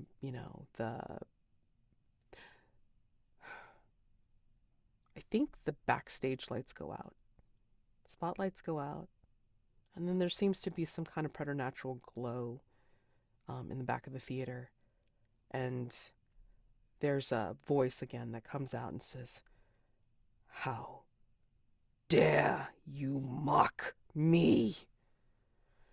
And Jeremy, please describe Act 1, in which the baker's son, a young man named Daniel, falls in love with a woman, Dahlia, who he cannot have. Act 1 sees us in the bakery, where the baker's son works, perhaps the first one in each morning. We see Daniel on stage rolling out dough, kneading it, setting aside balls to proof. And we see a woman come in. She's clearly of a similar working class as him, dressed as a servant in the bakery at the crack of dawn. And she orders a standard amount of bread for the family she works for. We see her leave. We see the trappings of time passing, and then the same scene plays out a second time. Only this time, the baker's son stops the rolling, and they talk just about the town, about things. And she leaves, more trappings of time pass occur. And as these various scenes progress, we see them just sort of talking. And every time he just starts leaning closer and closer to her, hands under his chin, just looking her dead in the eyes, until the final scene of Act 1 shows Dahlia come in. There's a giant glittering on her hand. And the scene discusses how her master's son finally proposed to her and that she's going to be married.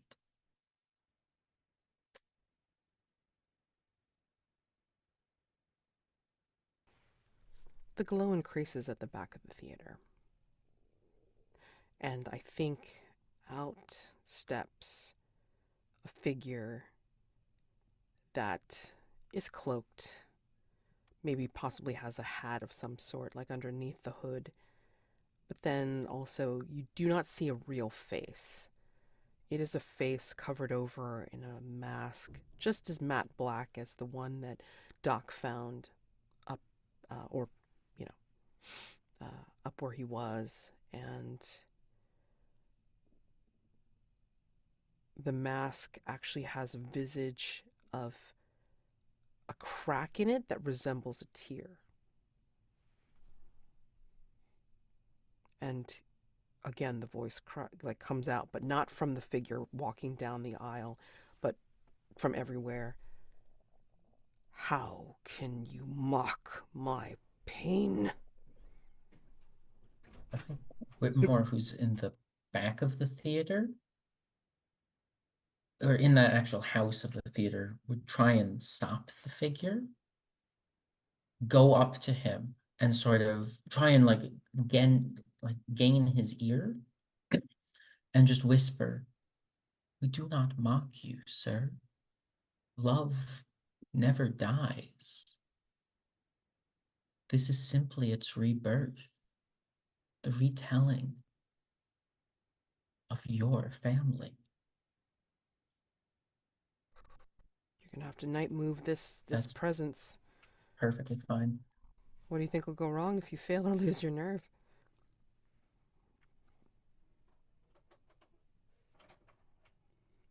I think that the Wraith is just going to keep barging straight past Whitmore onto the stage, forcing Lord James Campbell-Hughes and Asha to act, and the Wraith will just kill both of them. It will not care. Yeah, I'm gonna say the way it's worse is that he's going to have a direct action against you, and out of his cloak will come a lasso, a noose that will drag you down the aisle with him, and either, again, the torturous drag down the aisle or the possible choking out from the noose will get you, as he's making his way to the stage. So, use your words. Presence. And this presence,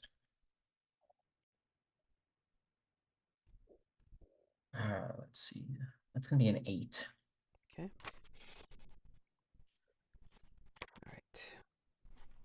With an 8.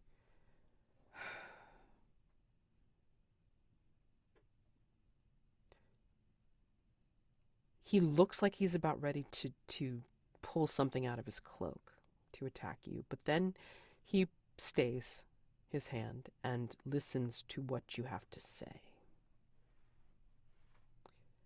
But I'm going to say that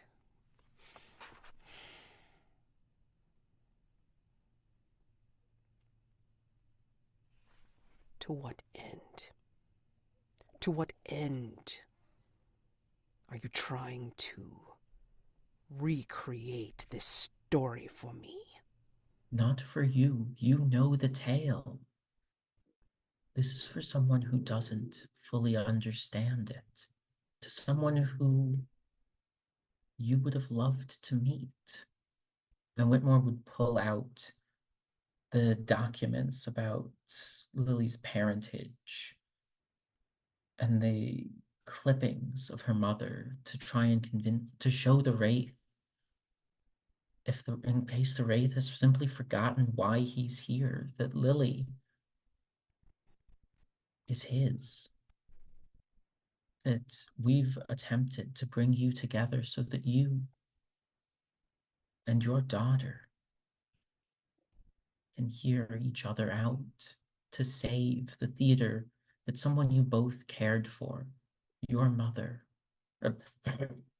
her mother, your love, built and cared for. That is why this play is on, to draw you to her, and so that she can learn your history, her history.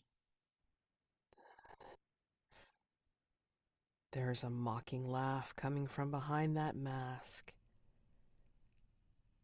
History. History. It is neither tragedy nor comedy. It is the third type of play, a history. You know only a portion of what has happened before. Man of service. Come see exactly what kind of history there was. And this is where he will bring a gloved hand to your head, Whitmore, and I think he is going to... that sudden camera jolt of where it kind of plugs you into some other place and time. And then, like, he implants a memory in your head, which is not as rosy as you would think, which is why they are apart. I'd like to hear what that is after I find out what Lord James is doing. Okay? So, Lord James, you can see that Whitmore has kind of stilled the wraith for now, but, he's having a murmured conversation at the moment. Do you do anything? Yeah, I think Asha and I will go get Lily Mm-hmm. and lead Lily closer to him and have her. I guess she got some like predetermined lines about her father, and and have her say those. And did we say that like she was told that this is the story, that this is her real Yeah, father? yeah. We said that earlier. Like, does she know what's going on? And the answer is yes. Okay, good. Yeah. It's But like, she didn't grow up with his guy as her dad, so she no, wouldn't have no, any kind of. no, absolutely not. It's like, but why? Why would I know what I need to say? But why? Why do this? It's the only way to stop the haunting of this theater. To protect others. That's the only way, Lily. We must quiet his spirit. But I'm not. I'm not my mother.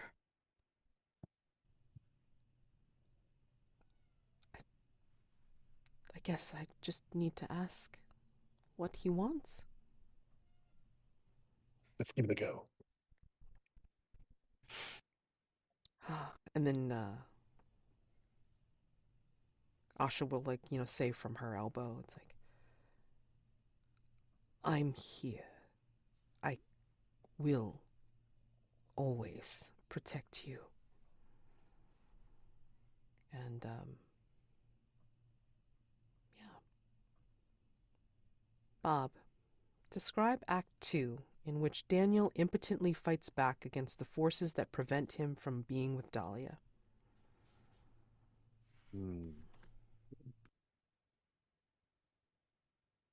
I'm having trouble coming up with this one. Uh, hmm. Am I reading the last? I know I was like here listening to it, but I'm trying to go over what was in Act 1. Am I reading this last bit right? Dahlia reveals that she is to marry her master's son. Then I think Act 2 is Daniel after the marriage is shut down, uh, attempting to, after much agonizing, I hope this isn't too much of a escalation. I think like secretly deliver some poisoned bread to like off the authority figures that would be stopping him from marrying Dahlia. And then, of course, that he is caught sabotaging the bread, uh, and is, I think, at the end of Act 2 being taken to jail. Okay. Whitmore, what kind of memory does the Wraith show you? It's a series of moments. We can see through a keyhole the Wraith when he was alive and Lily's mother in a green room at this very theater, like partially in costume, partially like that passionate of stripping of clothing before making love in an inopportune moment. And through the keyhole, we can see that the person that Lily's mother ends up marrying is watching, his face red. He's dressed in the same costume that the Wraith is wearing. Clearly, he's an understudy. We then flash to a scene just before the curtain rises, where the understudy hands the Wraith a drink. The camera would pan, or the memory would pan to show that the understudy is holding a potion vial. It's not clear what it is, what's in it, but it's clear that it's empty.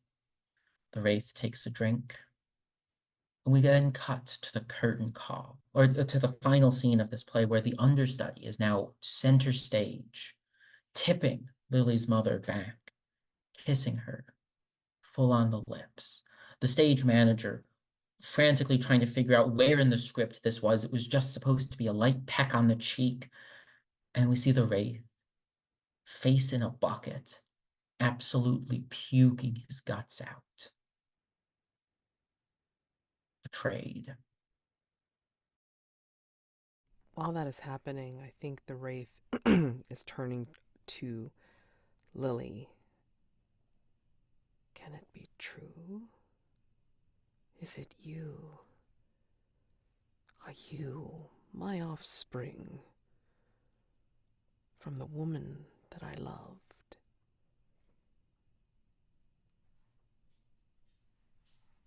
You look not unlike her. Some would say that you might look a little bit like me. And this is where he will reach up with the gloved hand and then like slowly remove his mask. And Lord James, what do you see underneath the mask that gives you a chill up your spine? There's nothing. So Lord James Campbell-Hughes has a -1 in sensitivity, and so this is all like out of his element. And Right. so when he goes to take off the mask, he expects to see like a human face, right? Yeah. That maybe vaguely resembles Lily, who's right next to him.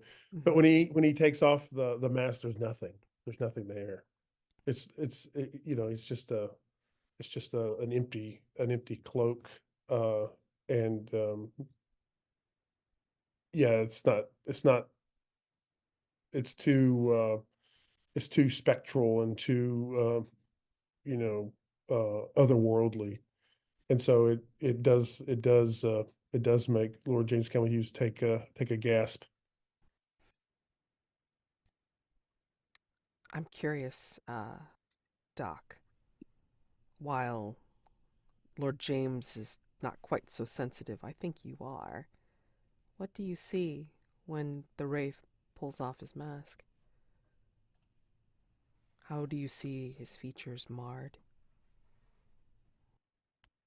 Work backwards from how I know I want Doc to react, which is whether it be explicitly because of what Doc sees on the Wraith's face, or because of some sort of um, empathetic link uh, around that sensitivity. I think Doc, like, his eyes immediately start to pour tears. Um,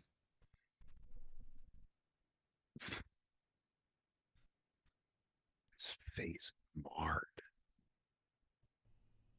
Oh man, my brain is just not pulling good ideas. Um, Well, think about the poison that he was fed. yeah, I think like fully busted capillaries in the eyes, um, and like all like the tips of the ears, tops of the eyebrows and stuff, like blackened necrosis kind of spots. Yeah. And there's a distinct look of pain on his face. This is what you're. The man who has stood in my stead, your false father, did to me. I. Oh, you remind me so much how you said your lines like her.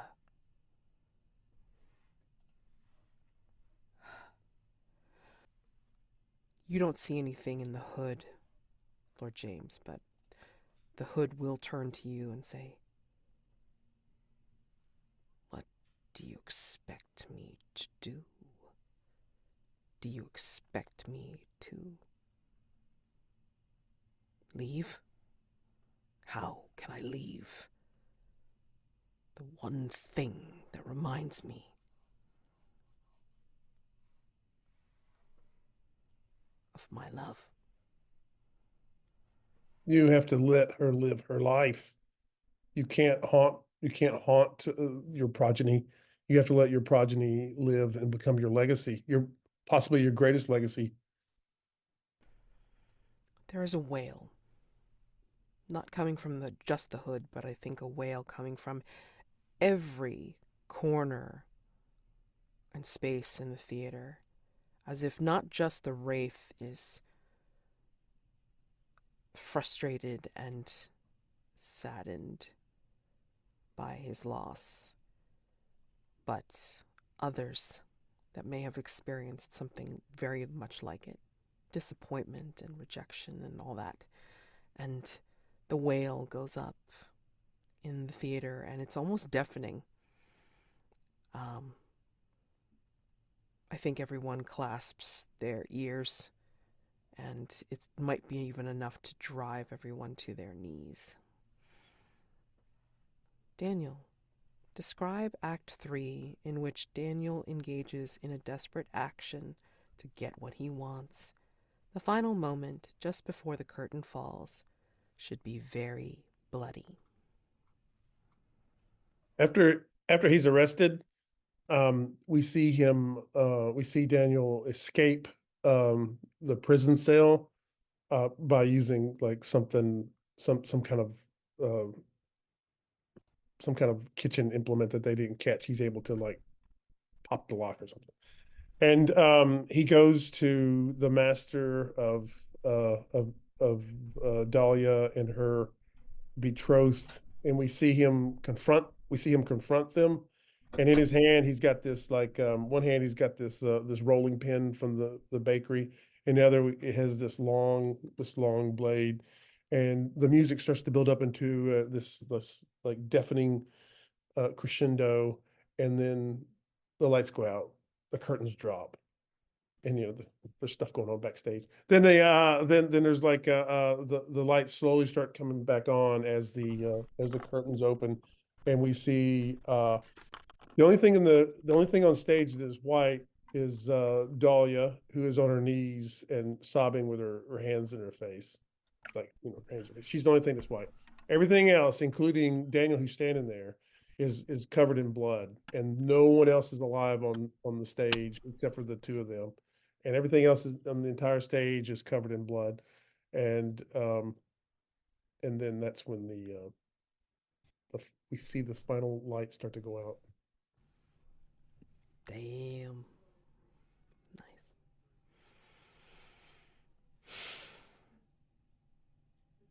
Well goes up.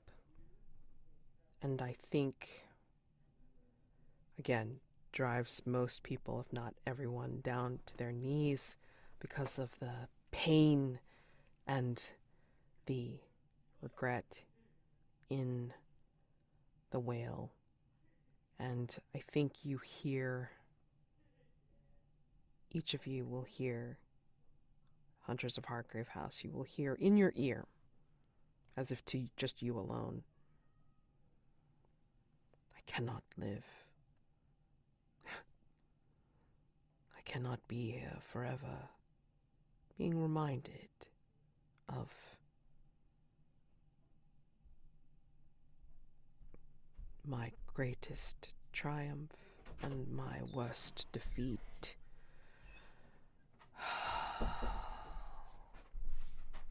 Save her. Bring her out of here.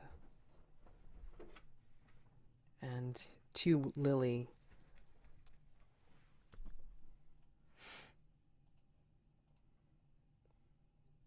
be my legacy outside of this theater, child. Let me rest with my love and my hate. And there's a rumbling as if the stage is starting to collapse from underneath. And Asha's immediately at Lily's side and saying, "Get out! Get out! It's coming down now!" And yeah, I mean, I think she's gesturing for everyone to get the hell out, you know. She's helping the other actors, or like Joshua and Melody, to get off the stage, as well as the soldiers also helping out as well. And Sir Stuart's like, yeah, this never happens when I just do a regular party. Lord James. And then, yeah, you're all leaving, but I think as you're leaving, it's almost like there's a shock wave that is very much behind you, and you can hear and feel like things starting to collapse and crumble, as if the inner structure of the theater has just decided to drop. And once you're out, when you turn around to look, it's collapsed, as if it's imploded upon itself without any kind of explosion. And it's just a shell now.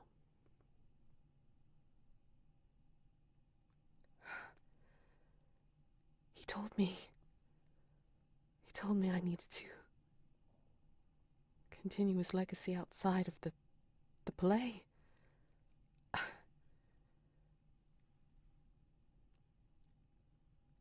It's the only thing I've ever known for many years.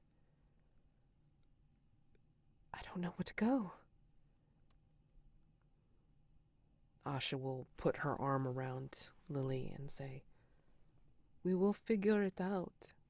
You do not have to worry about it just now."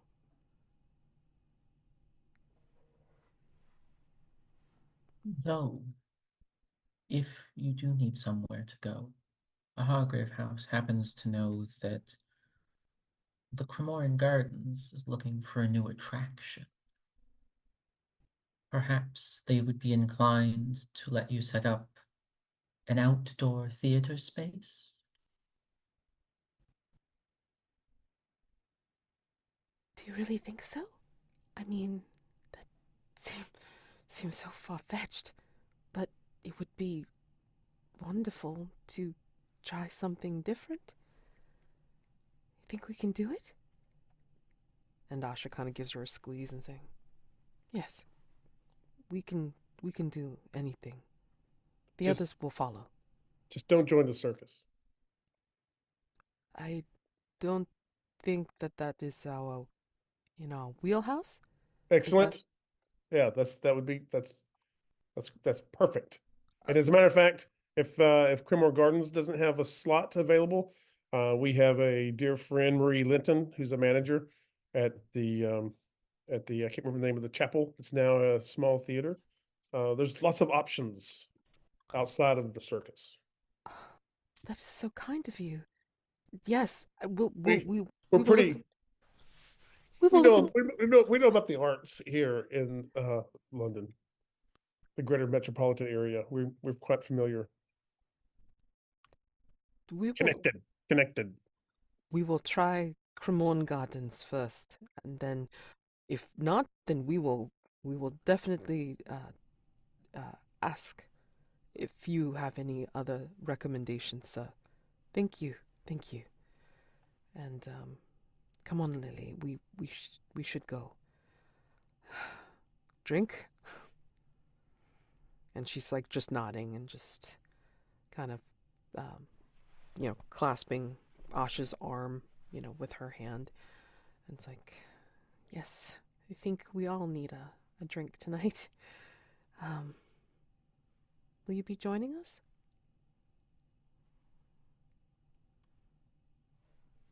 As much as I would love to, I've got a pair of actors that need escorting home, and Whitmore would take Melody and Joshua Cross back to either the candlelit or their place of residences.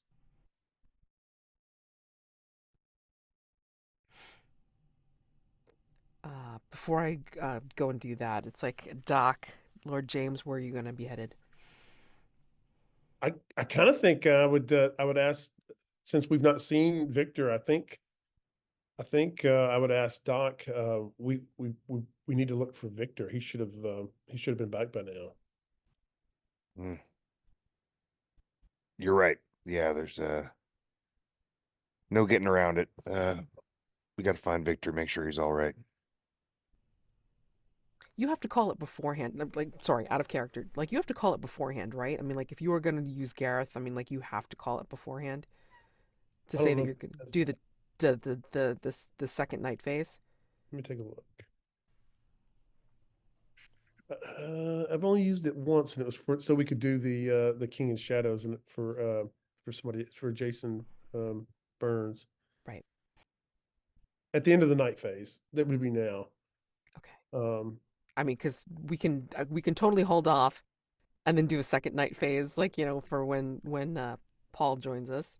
let's have it where these guys are running off to do that. Like Uh, we're grabbing a carriage, and yeah. then we'll see what Paul wants to do. Okay. All right. Cool. That's fine. And so, like, going over to Whitmore real quick. So, I would imagine that you are walking them home, Whitmore. Absolutely. The cab is reserved entirely for Lord James Campbell-Hughes. Of course. Of course. And Joshua's kind of apologetic and saying, really tried, Mr. Whitmore. I learned my lines very, very quickly, but I was not expecting to be knocked down. Um, You did a fantastic job, Joshua. You were called on in an emergency and performed admirably. Elizabeth would be proud of you. good. I appreciate that. That's very welcome. I mean, Miss Bain has been wonderful, helping me learn all the things I need to know for the candlelit. I've been helping her stock and just help running the store. And Melody is, like, I guess, next to you both. She hasn't really said anything since you left the theater, but I mean, what's to say? I mean, like, all that stuff going on with the Wraith. I think, though, you notice, Whitmore, that she's wearing this coat, and I think it looks familiar to you. Melody, that is quite the exquisite overcoat. Yes. It somehow catches the darkness. Wherever did you find that? It looks familiar. Yes, okay. So I apologize for doing this, but Sir Stuart was very specific about what kind of look he wanted for the show, the play. So I couldn't. Obviously, I didn't have anything. I didn't have any extra money for such a frippery. So I was thinking maybe if I had caught you before you'd gone to the theatre, that I would be able to borrow something from Hargrave. And so I went, and no one was there, but the door was open, and so I decided to look just in case. I didn't go into anyone's room, and I happened to find this beautiful thing, like on the floor of the ballroom of all places. I'm sorry, the ballroom, not the trophy room, right? Not the trophy room, but the ballroom. Yeah, the ballroom. Yes, I mean Did the big when wide space that has Whitmore, the Whitmore, strange things on the like around the room, and the room with the darkened mirrors? Um, And yes, Whitmore would stop walking at this point. yes, yes. I didn't look in the mirrors. I did. I No, had no no, time. that's I had to Miss go. Bain. That's not the issue. Did you pick up the cloak yourself off the floor? Yes. I'm sorry. Did I? No, that's not an issue. It's just that the cloak has never been moved. We physically have not been able to move it. It's been stuck in place. Miss Bain, are you able to take that cloak off? I can't imagine why not. I Would mean, you? it's just simple and just, but it is rather cold. Whitmore would take off his own suit coat. I will trade you. Okay. Oh, all right. And then she will like try and remove it, right? Like, and she removes it, but then when she removes it, it goes right back on. X. I just put it. I Miss just Bain, took it off. Joshua, can you find your own way home from here? Melody and I have. Oh, we'll need. No, Lord James Campbell-Hughes doesn't know what he's doing with this. We'll need a seamstress.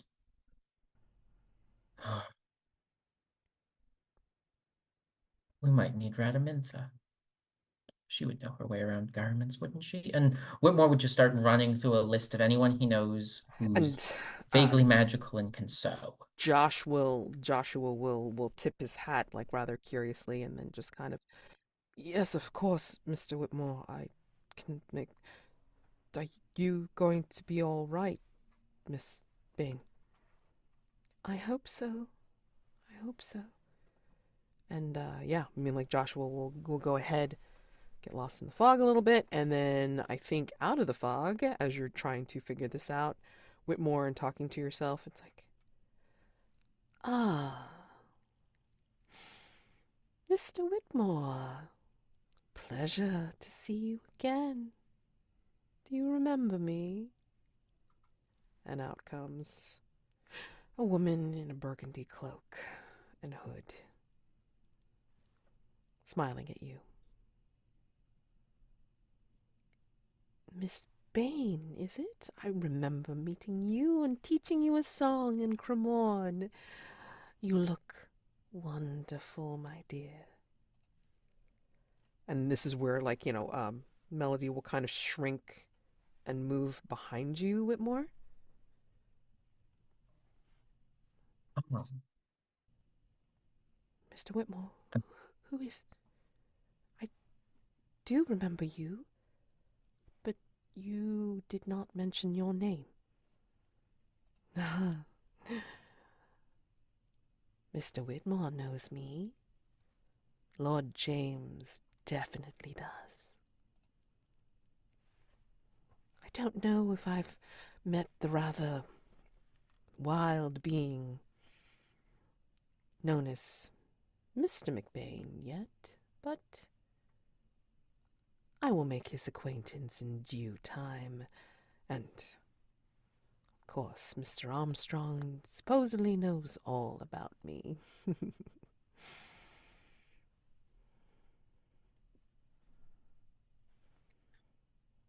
Problem? No, not so much a problem, Your Highness. Just a question for you.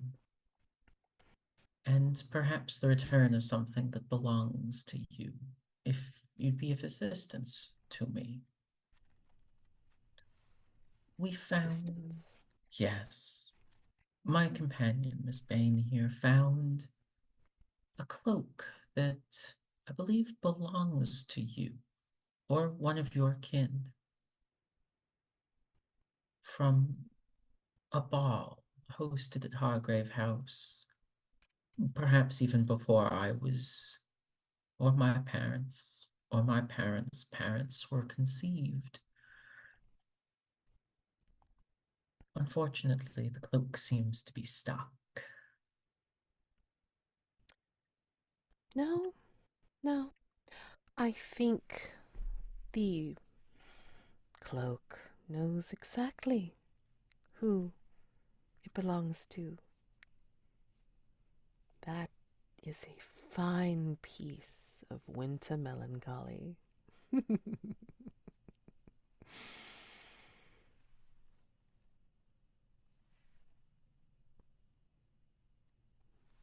That is an answer.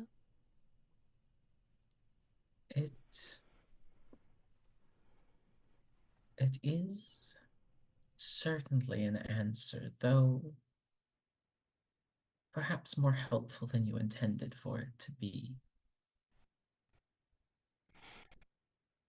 I would ask, ever so kindly, did you receive the invoice from Lord James Campbell-Hughes? I believe you still owe Hargrave House a considerable sum of money for the spilt and spoiled milk from your last visit. She tosses back her head and laughs. It's like, even though she's like a bit middle-aged to old-looking, I think in that laugh, I think you see sunshine and stars and hear wind whistling through the trees and bells, little bells ringing.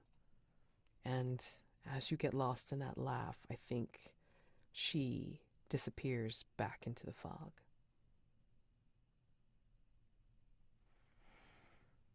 And then on a whisper in the mist, you hear, "Amusing, Mr. Whitmore."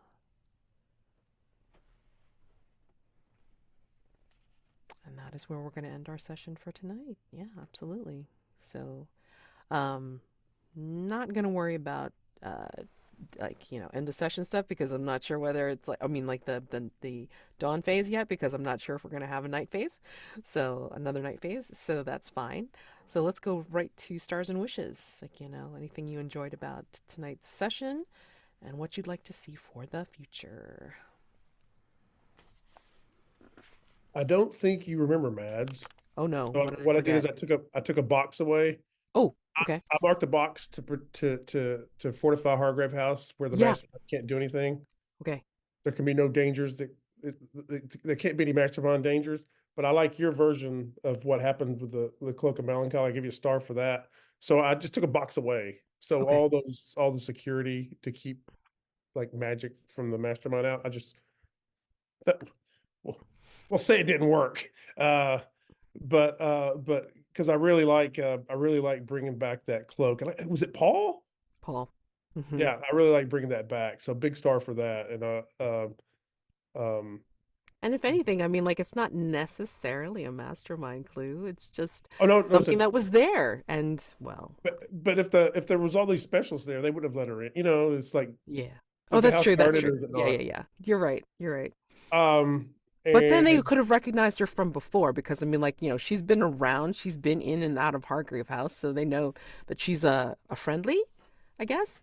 So, I mean, but I finagle, a big star for the unmasking of the Wraith scene. And gosh, I couldn't keep up with all the side characters that you did. So a big star there from Eugene to Annabelle. And I put a note here that the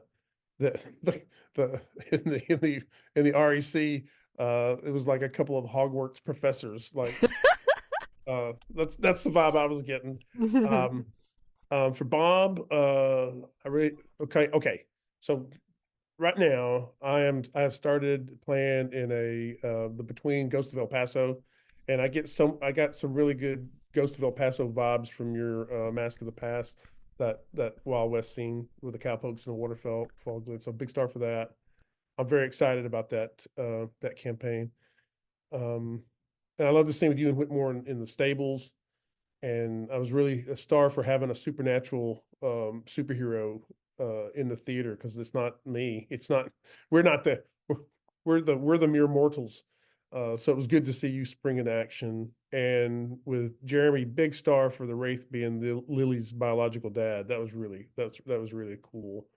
And and another star for honoring Harrison at the clubhouse. That was a great idea too. And Eugene just like went all into it. So that was really cool. So yeah, a lot of stars all around. Similar stars for Mads. The sheer number of side characters that you pulled out, each who felt and were distinct, not only in their tone of voice and mannerisms, but in what it felt like each one was trying to accomplish. You played an army tonight, and you did so where we quite literally made up the plan like an hour and a half, 2 hours ago. You pulled an army out of nowhere, and that was fantastic. A star for Bob, the leaping into action to save, essentially to save our resolution to this threat. If you hadn't stepped up, Whitmore probably would have and does not have the strength to pull that off.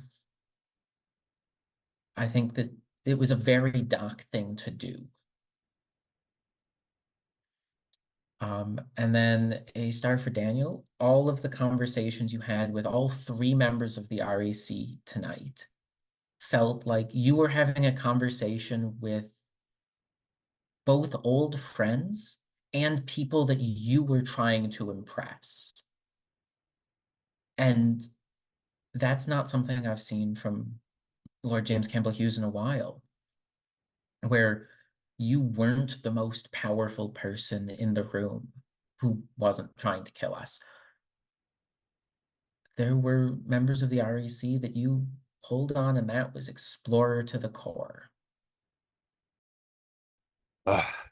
Always know it's a good session when it's hard to like not repeat every single star that's already been said. I'll try. There's going to be some repetition, but I'm going to try. Let's see. First one, Jeremy, for just pitching that scene in the stables. Like that was not, that was just you thinking that would be a cool idea. And that was everything about that felt good to be a part of. Gave it's one of those scenes that just like, oh yeah, like I needed this little bit of canvas. We needed this little bit of canvas. We had something to paint. Perfect, absolutely spot on. Um, Daniel, a lot of the stars that I was thinking of have already been laid down. I really something hasn't been said. I don't think about the Mask of the Past you did at the start of this session. Again, I meant what I said when I said it then. Always a hard act to follow. You really come like prepared on every single Mask of the Past with something really detailed, well fleshed out, and like complete. It ends on the right note every time. Um, yeah, something you've clearly put thought into. And then geez, I want to repeat both stars for you, Mads. Just performing as an entire cast of characters with very little notice again is worthy of all the stars. The performances tonight were on point, differentiated, and vast. So many. And then yeah, just the was it the cloak of melancholy popping up like that was I was gasping. So stupendous. Hard to choose all the stars tonight. Wishes. I think I've maybe said it one time before, and it does feel like a cop out, but I'm getting what I want right now. I'm very happy. I'll wish to the dice gods that the next time I get to roll the quickening, that I fail. I think that would be cool. Just know that, I mean, like, you have two stats to pick from, so you don't have to pick the strongest stat for the next time you roll quickening, just so you know. That's very smart. I didn't think I mean, like, there have been people that do that, and like they deliberately wait until their moment, and then they just go like, "Well, guess I fail. All right, there you Wow. go." I can't believe that didn't occur to me. One might even say a really great thing built into the mechanic itself, because I mean, who doesn't want to have at least one session where you got to say, "Oh, sorry, I went full beast mode. Someone had to lock me up in a cage all night." it's like it's just kind of like an out for being able to like have moment with with another character, but then also it's like it's kind of like your one Hail Mary before, oh shit, you failed. Now what do you do? You Yeah. know? And it's like yeah. So I really like it when the American gets to like, hang out with somebody for the night phase. I've seen it done twice, and damn, if both times weren't really awesome. I'm So just excited to find out that I might be able to grant my own wish. This is very good news for me. yeah, I mean, like again, it's really up to you. That's why you're given two stats to do it, either or. And so stars, I just love Lord James. He's just so stoic, and it's kind of terrible that he's working for Hargrave House, or he's working with Hargrave House, sorry, working with Hargrave House, but then he's kind of like not in that world per se. It's like he's just going to do it like bing bam boom. I have these connections to, get things done, but I don't personally know about this stuff myself. So I'm going to tag on the experts because I got the money and power to do it. Love it. That is a great way to play the explorer, because that's what they're all about. And again, I love your masks. My gosh, I gotta like try to pull on all of them again. So this way, it's like, when time comes, it'll be interesting to really pull in that history between you and Titania. So I look forward to that. Whitmore, always so gentle and genteel when it comes to dealing with, the tradesmen, NPCs, threats. I mean, just a great guy all around, and just I mean, I love the comment about like building the stables. That was like, what? Oh my God. Like Whitmore does everything and we love him for it. Holy crap. Love that. Love that line. So that was awesome. And then for Doc, of course, just the Cruel as the Harlot's Curse, like, went really well. And, to be able to give you the particular um instance for things to happen, but also, I mean, like that scene with Whitmore also, like that's a star, because you were there. I mean, like, your Calliope is your like, your helpmeet, like, through this coming over from America, but then now you can't really depend on her because she doesn't really know who you are, and that's rough. So knowing that somebody else in the house will help you with that, that's reassuring, and it's a great connection. So I appreciate that relationship, you know. Usually it's more of a like, like buddy buddy with the legacy, but you guys haven't had a chance to do that for a little bit. So I mean, I can't wait to see that again. I definitely want to see that relationship. And then yeah. I mean, I'm sure I have more, but I mean, like a lot of people said, like some of the stuff that is I'm really looking forward to or started. So, yeah. Anybody have any other thoughts and wishes? Oh, and then Bob, for the next session, if you could add your clue, whatever you wanted to add that you stumbled onto for this night phase. Let me see. Totally. Yeah. I've got my note about it. I'll Great. be sure to add it in. Okay, cool. Alrighty. And then, like, if yeah, if you want to touch base with Paul in the chat, Daniel, and then just kind of check in with him. Hey, by the way, there's a possibility of doing a second night phase. Yay! Like what do you think? And hopefully, like, everybody's able to come for next session, and then we can definitely do that again, which will be awesome. Yeah. So if there's nothing else, you guys, well, yeah, go ahead.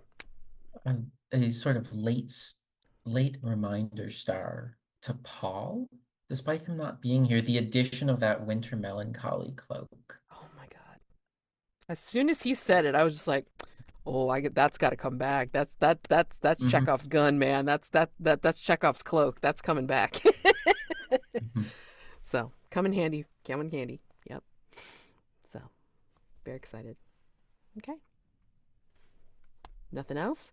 You guys have a wonderful week. Happy gaming, and I believe I will see you next week. Yeah, next week. And happy leap year since, yeah, we're on the 29th. And yeah, I will see you next Thursday. Alrighty. So thank you. Thank you very much. Bye.